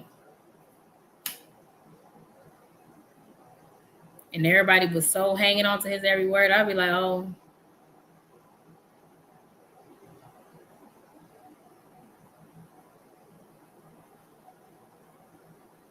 yep.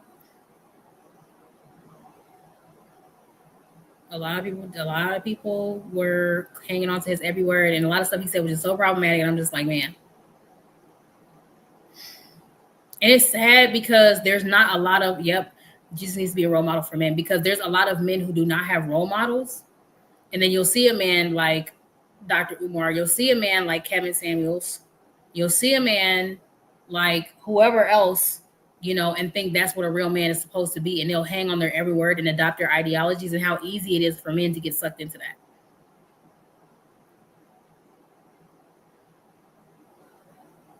Like, I know so many men right now that are Kevin Samuels stands.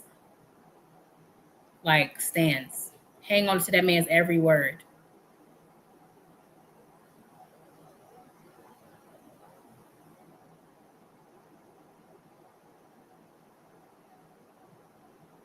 And then when he passed away, and then he also was aware of his he also was aware of his mortality, you know, um where he knew that he was ill. He knew he didn't have a long life.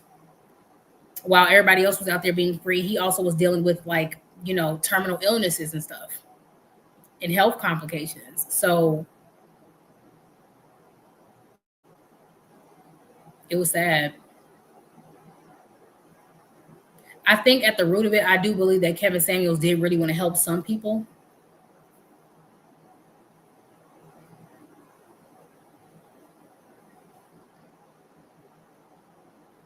Yeah, he would. I used to be trying to figure out why people would even call him and want to get ate up like that. That man would just talk so bad. I'd be like, oh my gosh, how y'all even sit here and let this man talk to y'all like this? And people just laughing.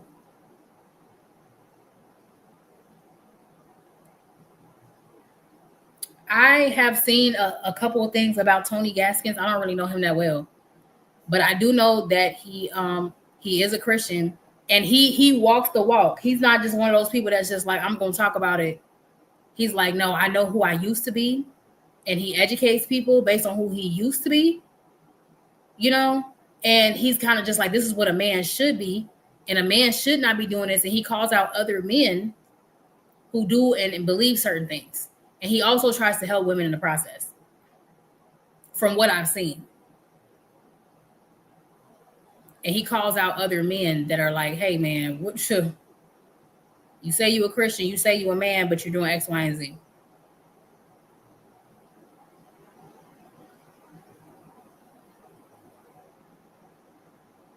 I think that is why God takes us through some of the tests, so that we can testify, because we will look crazy trying to preach to someone something that we have never experienced. I agree. It also gives us a different level of empathy for people who are still in it. So when we come to people and minister to people who are in a similar situation, we can empathize with them, because there's a lot of people out here who are evangelizing and trying to minister to people that they do not have empathy for.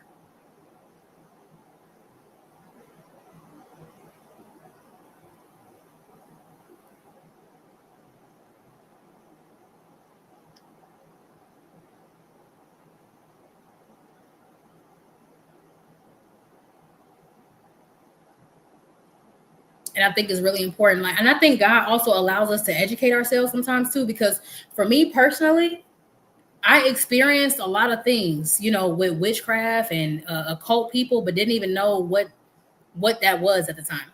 Right? I didn't have no terminology or anything for it.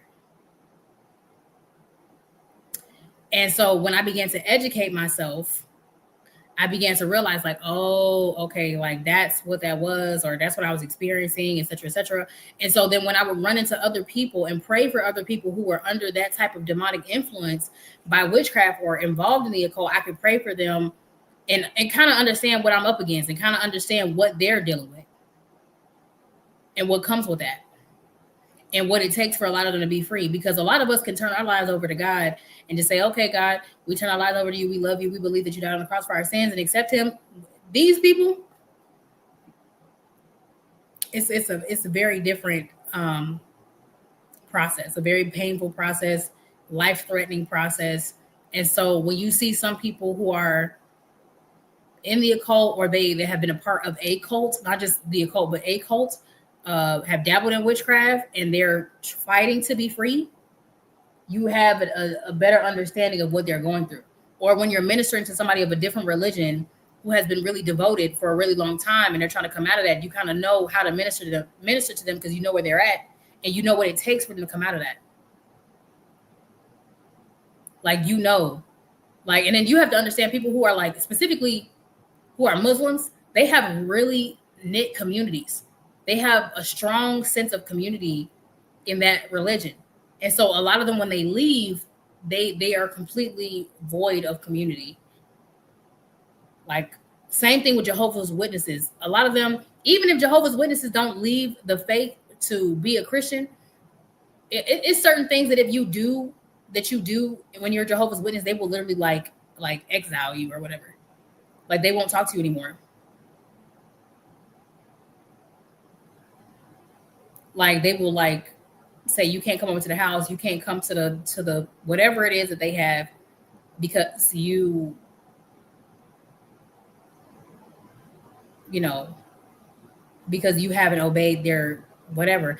I forgot why somebody I knew somebody who was a Jehovah's Witness and they got cast out of the faith for something, but it wasn't because they became a Christian. Um they did something. I don't remember what they did, but they did something, and so like they were exiled. Um, I forgot what Jehovah's Witnesses believe. What do they believe?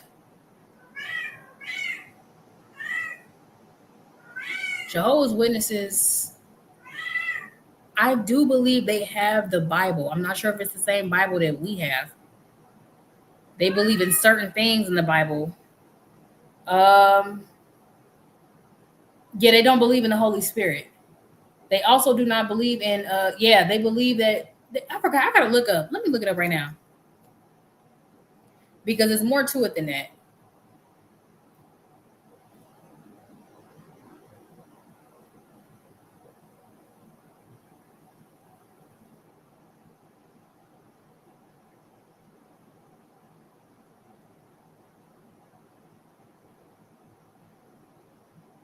Yeah, they don't believe. Yeah, they don't. They are Christian based, like, but they don't believe in the Trinity. So they believe that Jesus is God's son, but not God himself. And so they don't believe the Holy Spirit.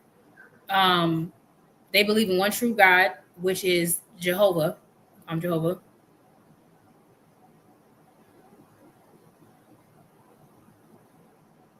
Like, they view Jesus the same way they view like the Archangel Michael.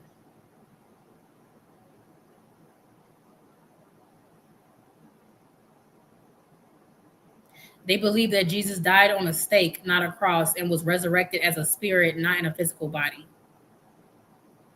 Okay, so they believe that he was resurrected as a spirit, not in a physical body. Okay. They believe the Bible is inspired word of God and use their own translation, the New World Translation. And they take a lot of the Bible literally, including Genesis creation account.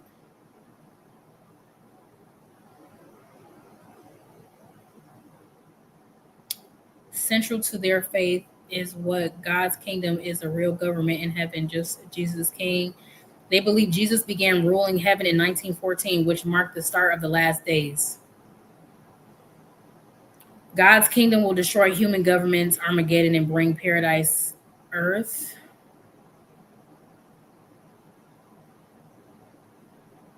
They only believe 1,000 or 144,000 faithful Christians will go to heaven to rule with Christ. The rest of the righteous will live forever on a restored paradise earth. They do not believe in immortal soul or eternal torment in hell. So they don't believe that there's hell. They don't believe that you're tormented in hell. They believe that the dead are unconscious until God resurrects them, either to life on earth or for judgment.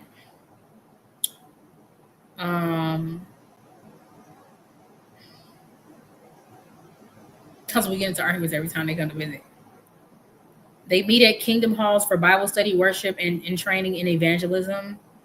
They are known for their door-to-door preaching and disturbing the watchtower and awake. They reject military service, non-nationalistic holidays, birthdays, and political involvement to remain neutral. What do you mean by remain neutral? What does that mean? They refuse blood transfusions based on their interpretation of Acts 15:28 through 29. They believe we are living in the last days before Armageddon. Only Jehovah's Witnesses and those aligned with them will survive into God's new world.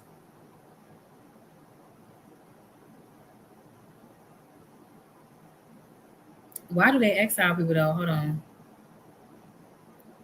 They didn't really explain. Because I know Jehovah's Witnesses, that's a cult. That's why Prince couldn't. I forgot Prince. You know what? Michael Jackson and Prince were both Jehovah's Witnesses. I didn't know Prince was a Jehovah's Witness. I don't know if Michael Jackson was still a Jehovah's Witness when he passed, though. Because somebody says that's a rumor, not proven to be true, that Michael Jackson had received Jesus before he passed. Don't know that for a fact. But the whole family, the Jackson family, were all Jehovah's Witnesses. And I know Prince was something. I just didn't know he was Jehovah's Witness. Prince would go door to door. Mormonism is a cult as well. Yes, it is. I don't really know what they believe. I know it's some foolishness rooted in eugenics. Prince was going, people would go to door. That's hilarious.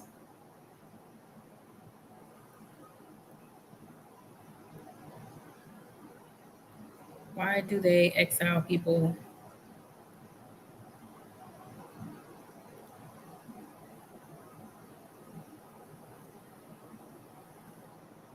So they disfellowship people.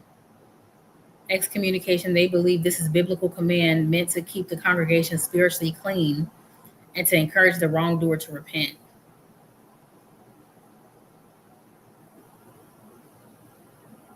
So serious sins without repentance, such as sexual immorality, drunkenness, idolatry, or occult involvement, apostasy, rejecting or teaching against witness beliefs, serious dishonesty or criminal acts, even questioning the organization's authority can lead to disfellowship.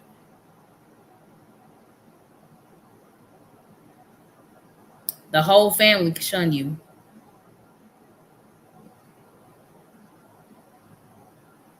That's crazy.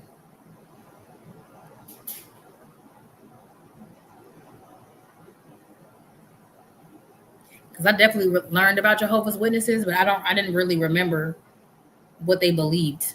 Like, I'm like, they believe something. Scientology is most definitely a cult. They built, actually, I think it was already here.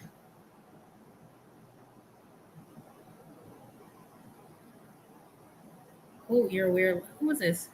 Hold up.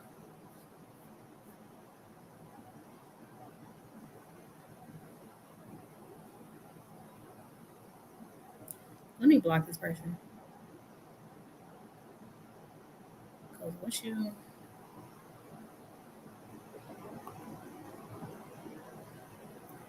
You're blocked. So I don't know what you had going on.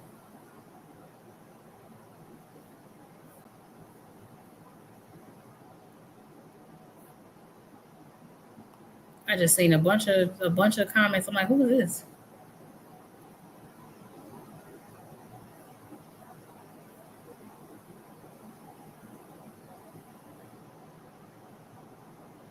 Oh, because I'm like, what's going on? I'm like, who are they? Like, I didn't know what was going on. I just seen the whole thing just go left. I'm like, what's happening? Let me block this.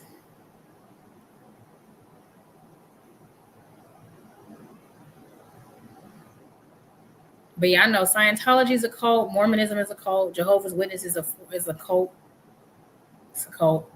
What else have I heard of? Satanism, and there's subgroups. Like there's other subgroups within Satanism that go by different names. I don't. I forgot what the other one was. It was Mormonism. It's another Christian like cult. The people who like basically follow Trump. There's a certain, I don't know what they're called. Somebody help me out. They are uh agnostic. Is that what it is? They're like Christian based, but they're a cult. It's like extreme Christianity rooted in like white supremacy. They're like a cult, but they're not Mormons. I forgot what it's called. White event. Yeah. Yeah. They are also a cult. They are a cult. And they're very widespread.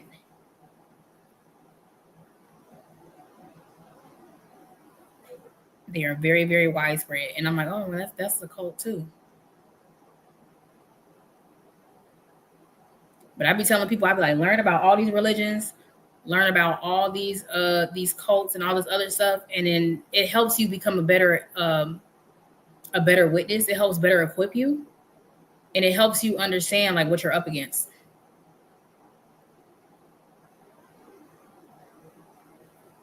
Kitty, really? It helps you understand what you're up against, and it helps you, you know what I'm saying, um, understand where people are at mentally. It also, yeah, but it also helps you not to fall for it. It also helps you be like, okay, I know what this is. I've seen this movie before. Yep. And it's so easy for people to fall into it because it's like, okay, I've never seen this. I don't see anything wrong with it. Especially like the nationalist Christians, like they'll grow up in that their whole life, and they be like, okay, I'm a Christian like everybody else, until they like come out of it and they realize, oh wait, a lot of this stuff is like, this is bad.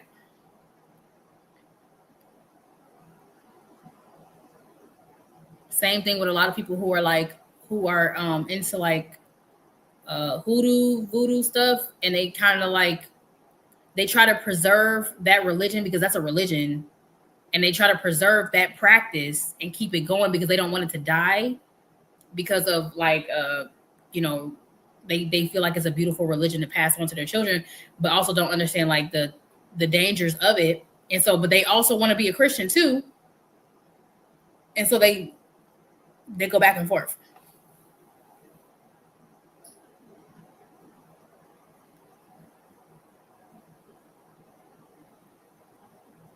That's interesting. A Jehovah's Witness married to a Christian. That's interesting.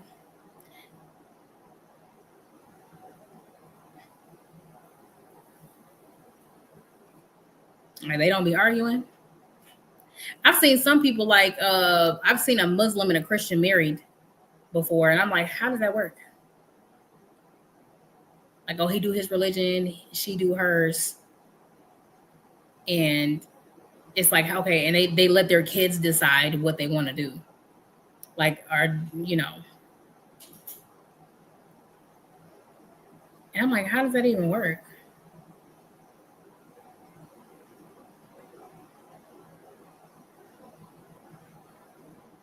Because then that means some of your children are going to, right? That means some of your children are going to gravitate towards another religion.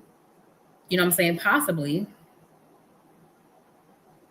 I grew up with households with Christian and Jewish husbands and wives too. Interesting.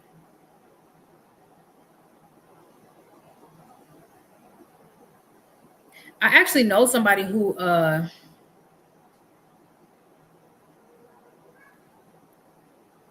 I know somebody who left Christianity and went to Judaism, and I think they may have done it for their husband. Not 100% sure how that works. They converted.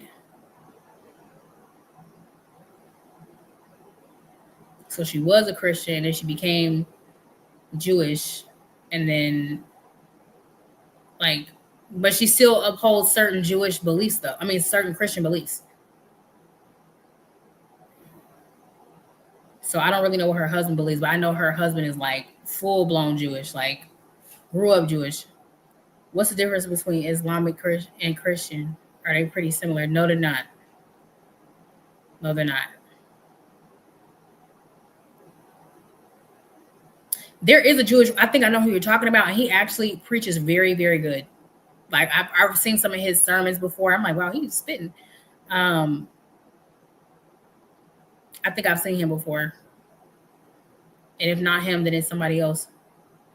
Hi, I watch your videos, and with you knowing a lot, how do you know if you're under witchcraft? If you're under witchcraft, it depends. It depends. There's certain things that you will see happen in your life.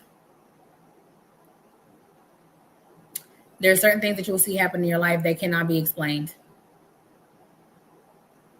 Things that don't make sense. Your dreams will tell you.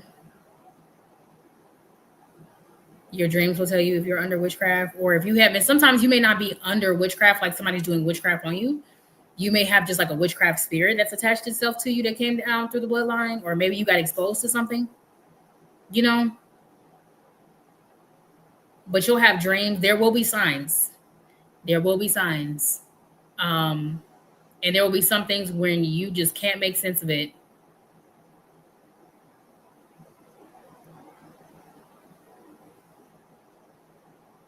And no matter how hard you try to overcome it, something just won't make sense. Like, it's just like, no matter how much you pray, no matter how much you try to do the right thing, there's always something like in the way. But you'll know when witchcraft is involved because God will reveal it to you. I do believe that the Lord does not allow people to just be out here blind. Islam and Arabic. Wait, Islam is an Arabic religion, but they descend from Ishmael. Islam thinks Jesus is a prophet, but not the Messiah. They think God cannot be human, so Jesus could not have been God. They also have a lot of other beliefs as well. One thing that's interesting about that religion specifically that I saw like on a podcast one time was a woman that had converted over to Christianity, and she said she knew that that specific religion was not rooted in truth when they were permitted to lie to promote the nation. I have to find that clip. So she basically was saying that they are allowed to lie if it pushes forward the religion. They can make up stuff, and it's not a sin.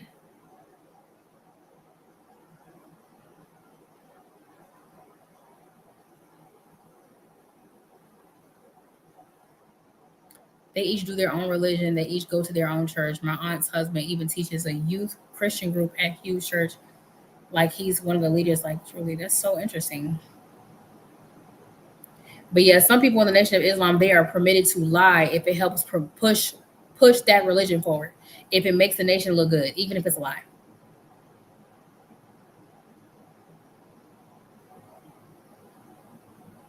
So it's really interesting.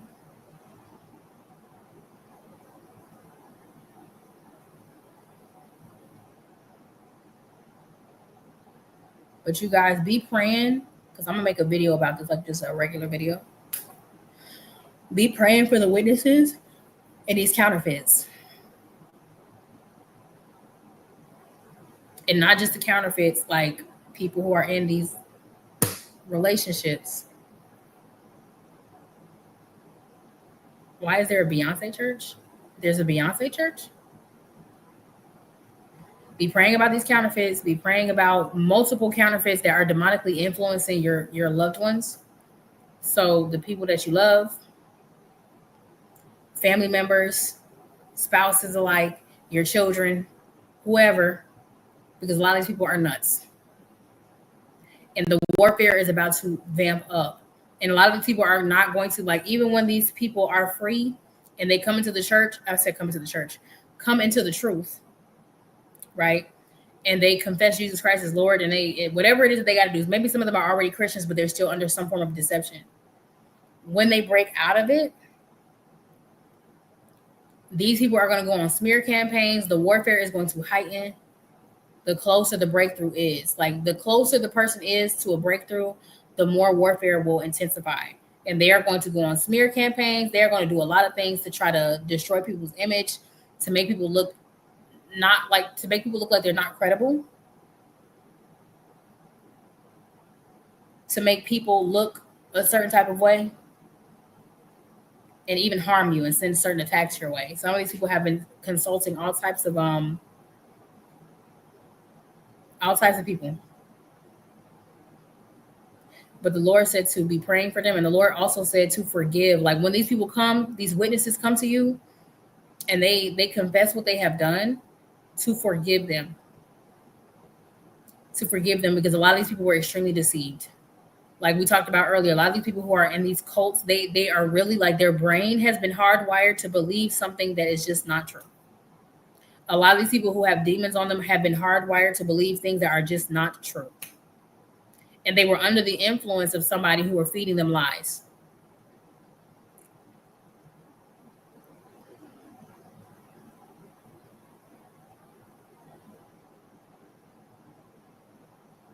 I keep having dreams of my pastor having his arm around my neck.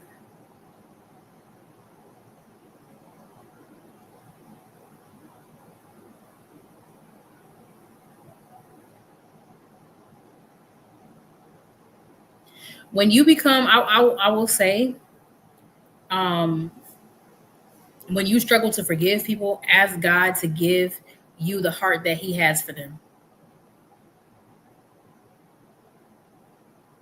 Yep. I remember I was growing impatient with somebody. Um, it's hard when they don't act sorry. If they're being influenced by something, it's not really, you know what I'm saying? They're not really themselves, right? And so sometimes you have to ask God to give you the heart He has for His people. Because when we rely on our own hearts and we keep, they keep hurting us, our hearts will get hard and we'll turn away from them. I was reading a book, and this one lady was called to minister to a woman who was in the occult, right? She was in the occult and she was trying to break out of the occult. But when she was trying to break out, she would say things that were really mean. Okay. The demons in her would intentionally try to do things to push this woman away time and time and time again. And this woman at some point was getting so fed up that she wanted to walk away from her. And one of the things that she prayed was like, Lord, give me the heart that you have for her. I know she wants to be set free, but like, she's really trying me. She's really trying my patience, and she's not sorry, and she's stubborn.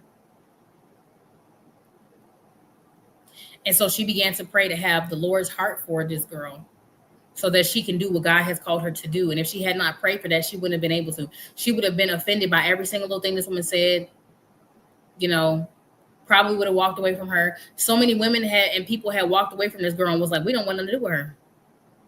I'm not ministering to her. I'm not taking care of her. She's a nut job. She's crazy. She's mean. She says whatever.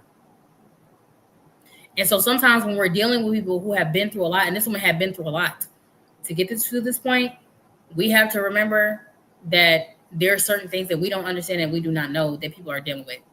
And that was also something I struggled with as well. There was somebody in my life who it was really hard. Like at some point, it got really hard for me to try to see them through because it just seemed like they weren't sorry. And it seemed like they just kept doing the same thing over and over again. So I had to walk away from them. Because I'm like, I have to walk away from you because you don't want to change and you don't want to do what you need to do. Right. And I'm also starting to get in my flesh with the stuff that you're doing. And I would pray and ask the Lord, like, Lord, help me forgive them. Help me see them the way that you want me to see them. Because if I don't, it's going to interfere with my ability to minister to them. It's going to interfere with my ability to do what you have called me to do. And so I will have to constantly forgive them. Remember, the Bible says forgive 7 times what? 77.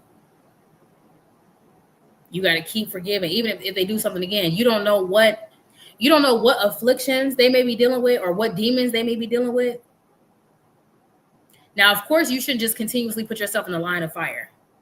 Like you should not just continuously just put yourself in the position to get beat up or get spit on or get mistreated or get betrayed.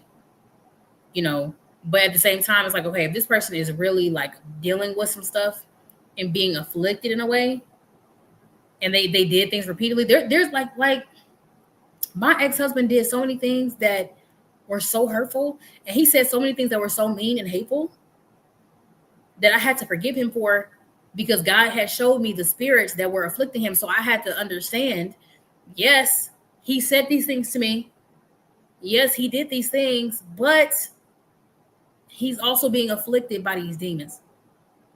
And so I know that as long as somebody is being influenced or possessed by a demon, they are not themselves. They are not themselves.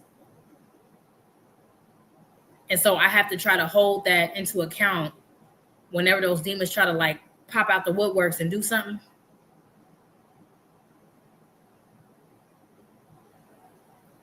How do I know I'm not just making excuses for them and ensnaring myself? When you're making excuses for them, usually you're making excuses for them because something in you doesn't want to accept a truth, right? So you got to ask yourself, like, okay, am I making excuses for them because there's something in me that doesn't want to accept what is, right? And you can also acknowledge, that somebody got demons on them at the same time, and handle them accordingly. You know what I'm saying? You don't, oh, it's just a demon, so I'm just going to keep. No, right? We make excuses when we don't want to accept the truth about something. And so we'll excuse something and say, oh, no, it's not that. Oh, no, okay, we'll just, but they're dealing with this or that, because we don't want to believe that the situation is what it really is. So if you know the truth about this person and say, yeah, this person is wicked, this person is mean, this person is abusive, this person is all these things, but I also know that they're being afflicted by spirits. So you keep them at bay. You got to know where to place them.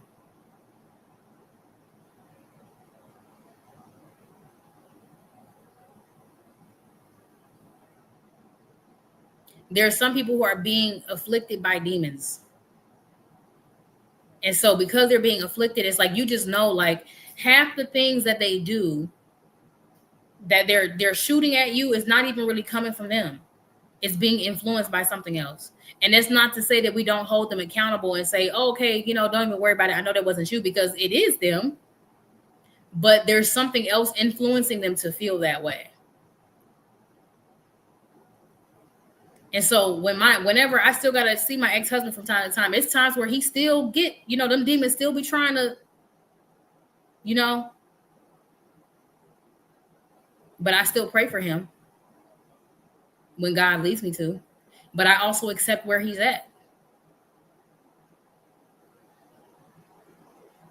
And I don't make excuses for him. I don't be like, oh, he's dealing with demons, so I'm gonna, no. I'm like, nope, I know where you at, but I also know that you're being afflicted. But that's not an excuse for me to stick around, and I don't enable you, and I don't coddle, and I don't baby. Because we also are adults, and we know right from wrong.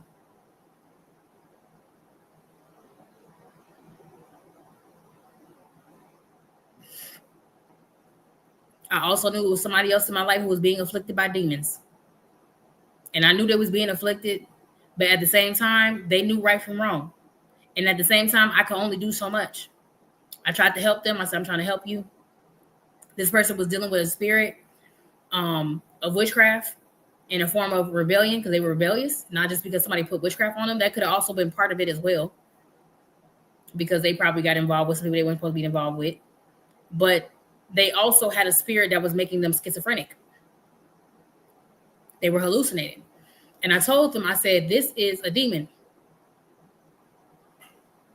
Medication is not going to help you. You can take medication, but this can go away. Because before that time, that person was not like that. I said, you can be delivered and you can be healed and set free, but you got to confess that Jesus Christ is Lord, and you got to turn your life over to God. And they said, no.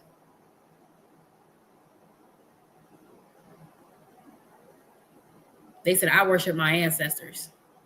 I said, well, where your ancestors at?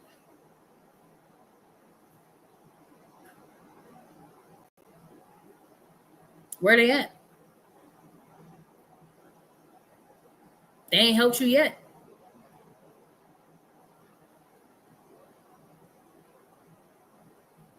You done got locked up in this psych ward about 4 or 5 times now. Where your ancestors at? Since they so powerful.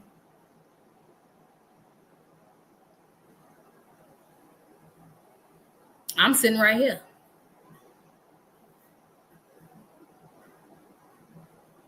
They in the psych ward right now. And I told them, I think I told them last year. Last year I told them, I said, hey, and then they didn't want to get help. They didn't want to get help. They didn't want to take medication. They didn't want to go to the doctor. They didn't want to take the steps to, be better. And I said, hey, this thing don't have to run your life. This don't have to run your life. It's running your life because you're letting it. The moment you say you're not going to control me anymore, it won't. And I said, the moment you want deliverance, you want these demons out of you, you have my number. I still pray for them, but they letting them demons win. And so I got to keep them at a distance. And it came to one point where those demons got mad at me and he started trying to get violent with me. I said, oh, no. Keep them at a distance. That's the type of stuff you got to keep at a distance. It's very sad. It was very sad and hard to see them like that. Especially because I've known them for so long. And I knew who they used to be. And to see them go that route, it's just like, man, we would have never thought maybe 15 years ago we would have ended up here.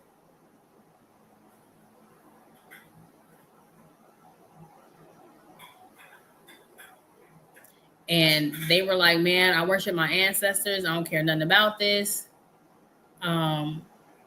Their father also brainwashed them into believing that the ancestors are the way and that the Bible is a lie and all this stuff. And I said, God gonna hold you accountable for turning your family away from him.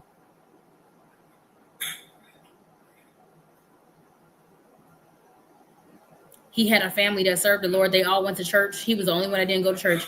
And he forced his entire family to stop going to church and stop reading the Bible.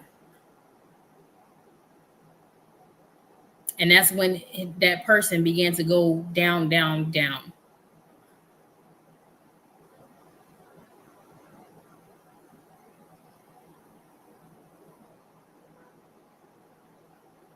It was sad. But you got to keep certain people at a distance because some people, they don't want to be helped. Some people don't want to be helped.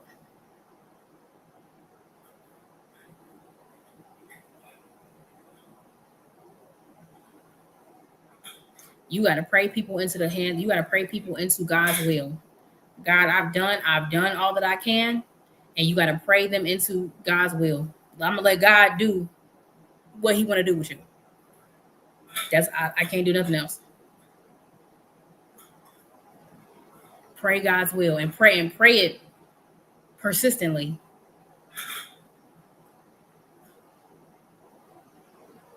And say, I can't make you stop doing this. But I'm going to continuously pray that God's will be done over your life and that you repent for your own sake.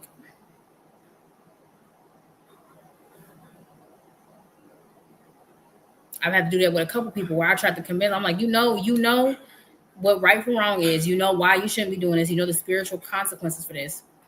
And yet you still want to do this. So there's nothing more that I can do other than pray for you. But I will not enable you. I won't enable you.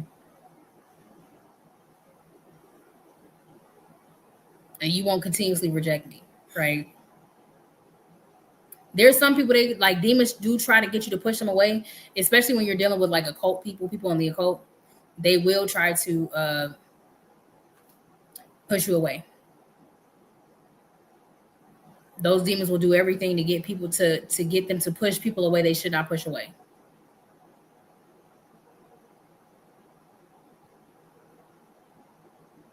And there's some people I know that was being afflicted, right? And that if they called me today, I would pick up the phone. I would pick up the phone today. Like, I'm not mad at you. I know what you got going on, but I'm not going to call you and I'm not going to enable you. You got to make a choice.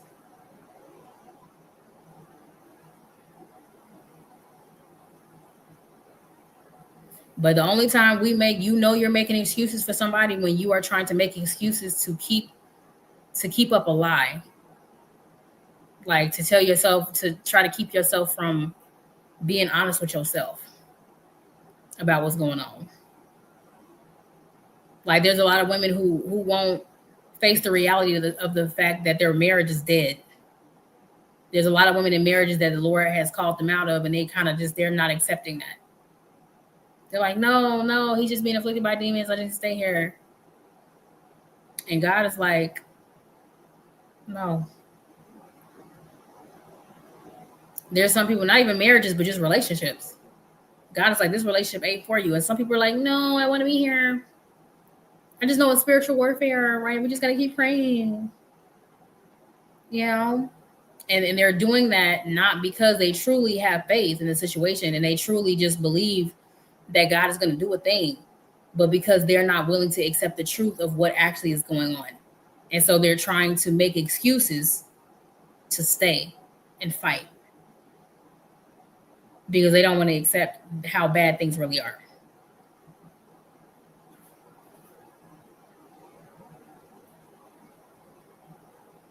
I think what's his name was just talking about that. What's his name that be with Mike Todd, who got that podcast? He was talking about that on his podcast. And he was saying we know the signs of when to leave when it comes to people having black eyes and there's verbal abuse. But sometimes when it comes to abandonment and it comes to other things, like we ignore those things. We ignore the silent things that go unseen that tell us it's time to go.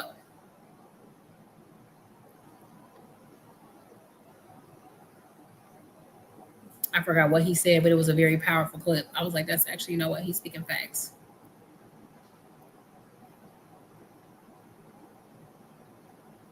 Yep.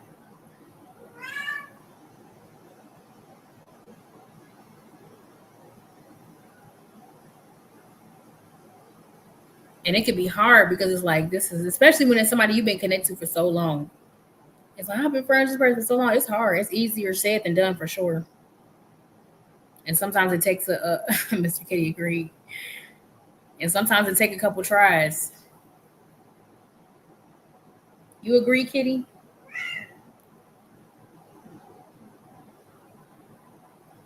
You agree, Kitty?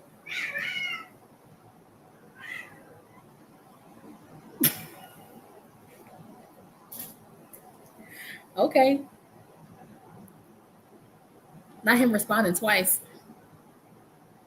You said you agree?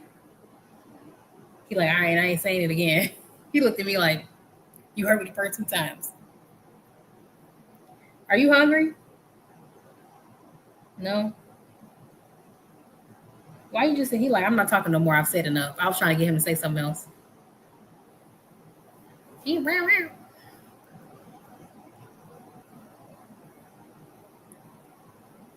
be talking back, y'all. I promise y'all my cat be talking back. I be like, he's sassy.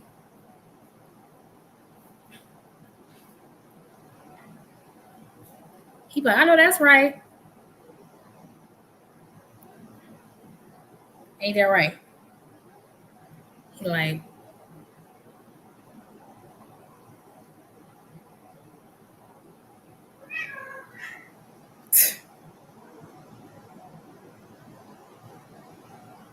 he has been really chatty as of lately. At the wrong time of the night, I be trying to go to sleep. I'm like, we is not about to be up here talking at 3 or 4 o'clock in the morning, sir. I know that cats are nocturnal, but let's not be rude.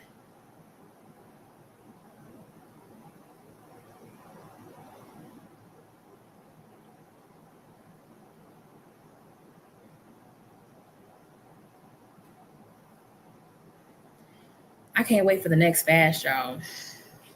I can't wait. I can't wait. I can't.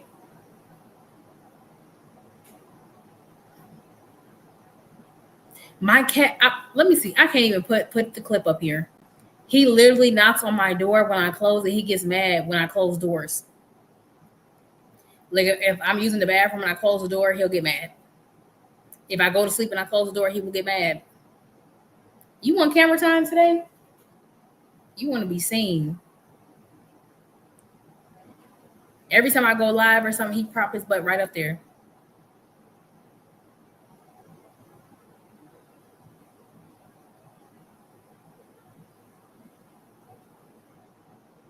He does not like closed doors. He be like, "Oh, you gonna close the door?" Or if I go upstairs and I close the door behind me, he be like, "You gonna close the door on me?" He be meow, meow. Right. He talking about something. You be closing the door on me.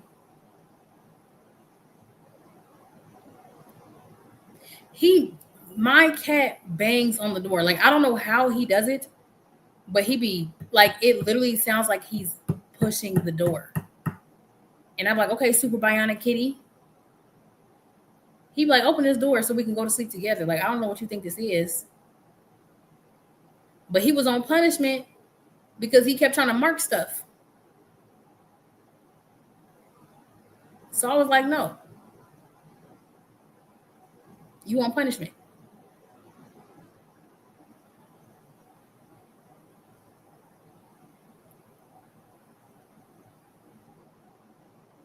He was over here trying to mark stuff. And I said, no, you finna stay outside. And he got mad and he was banging on the door. Cause he know I'm right. Look at him. He looking mad. He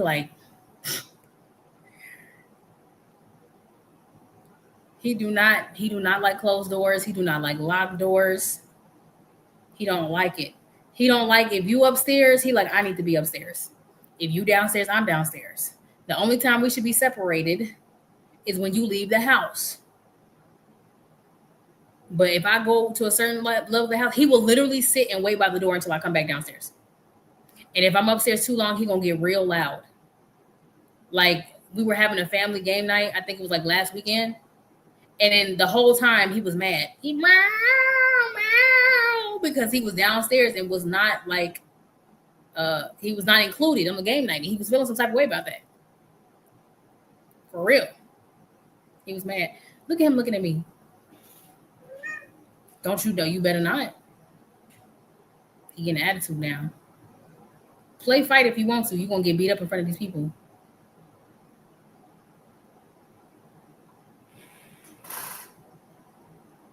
What?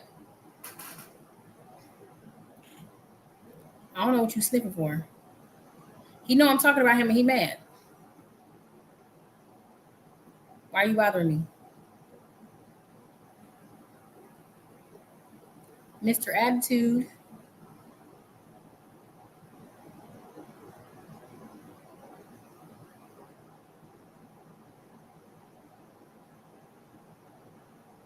I just found out that Tabby, because he's a tabby, like he has a tabby coat or whatever. And I thought tabbies were like a type of cat, like you know how like Maine Coons are a type of cat, a breed, right? And they're like, no, tabby is just a coat pattern. I'm like, oh, so what kind of cat is he? And they're like, no, he's probably mixed with a whole bunch of different stuff. And I'm like, oh, I'm thinking I had a specific type of breed.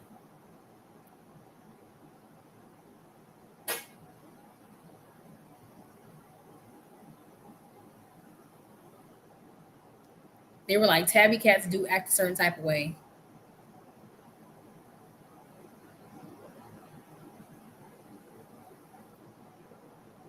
Girl, if you get a cat, make sure you get it neutered as soon as you get it. Matter of fact, go just be like, look, I'm gonna give me a cat, get it neutered, get you an air purifier, and invest in a self cleaning litter box. For real, because cats be doing too much. Hey, he over there doing something.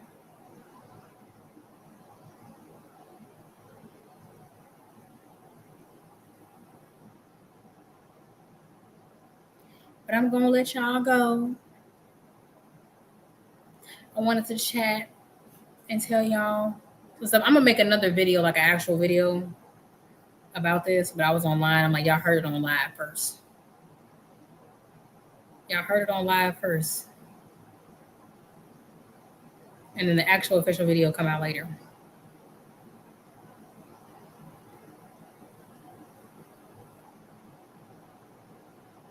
And I've been reading so many books since our last fast. I think I've read like I'm gonna read more books, but I've been getting through my books, y'all. Getting through my books. Night, everybody. We called him Poppy or Poppy Chulo because he loved ladies. Oh.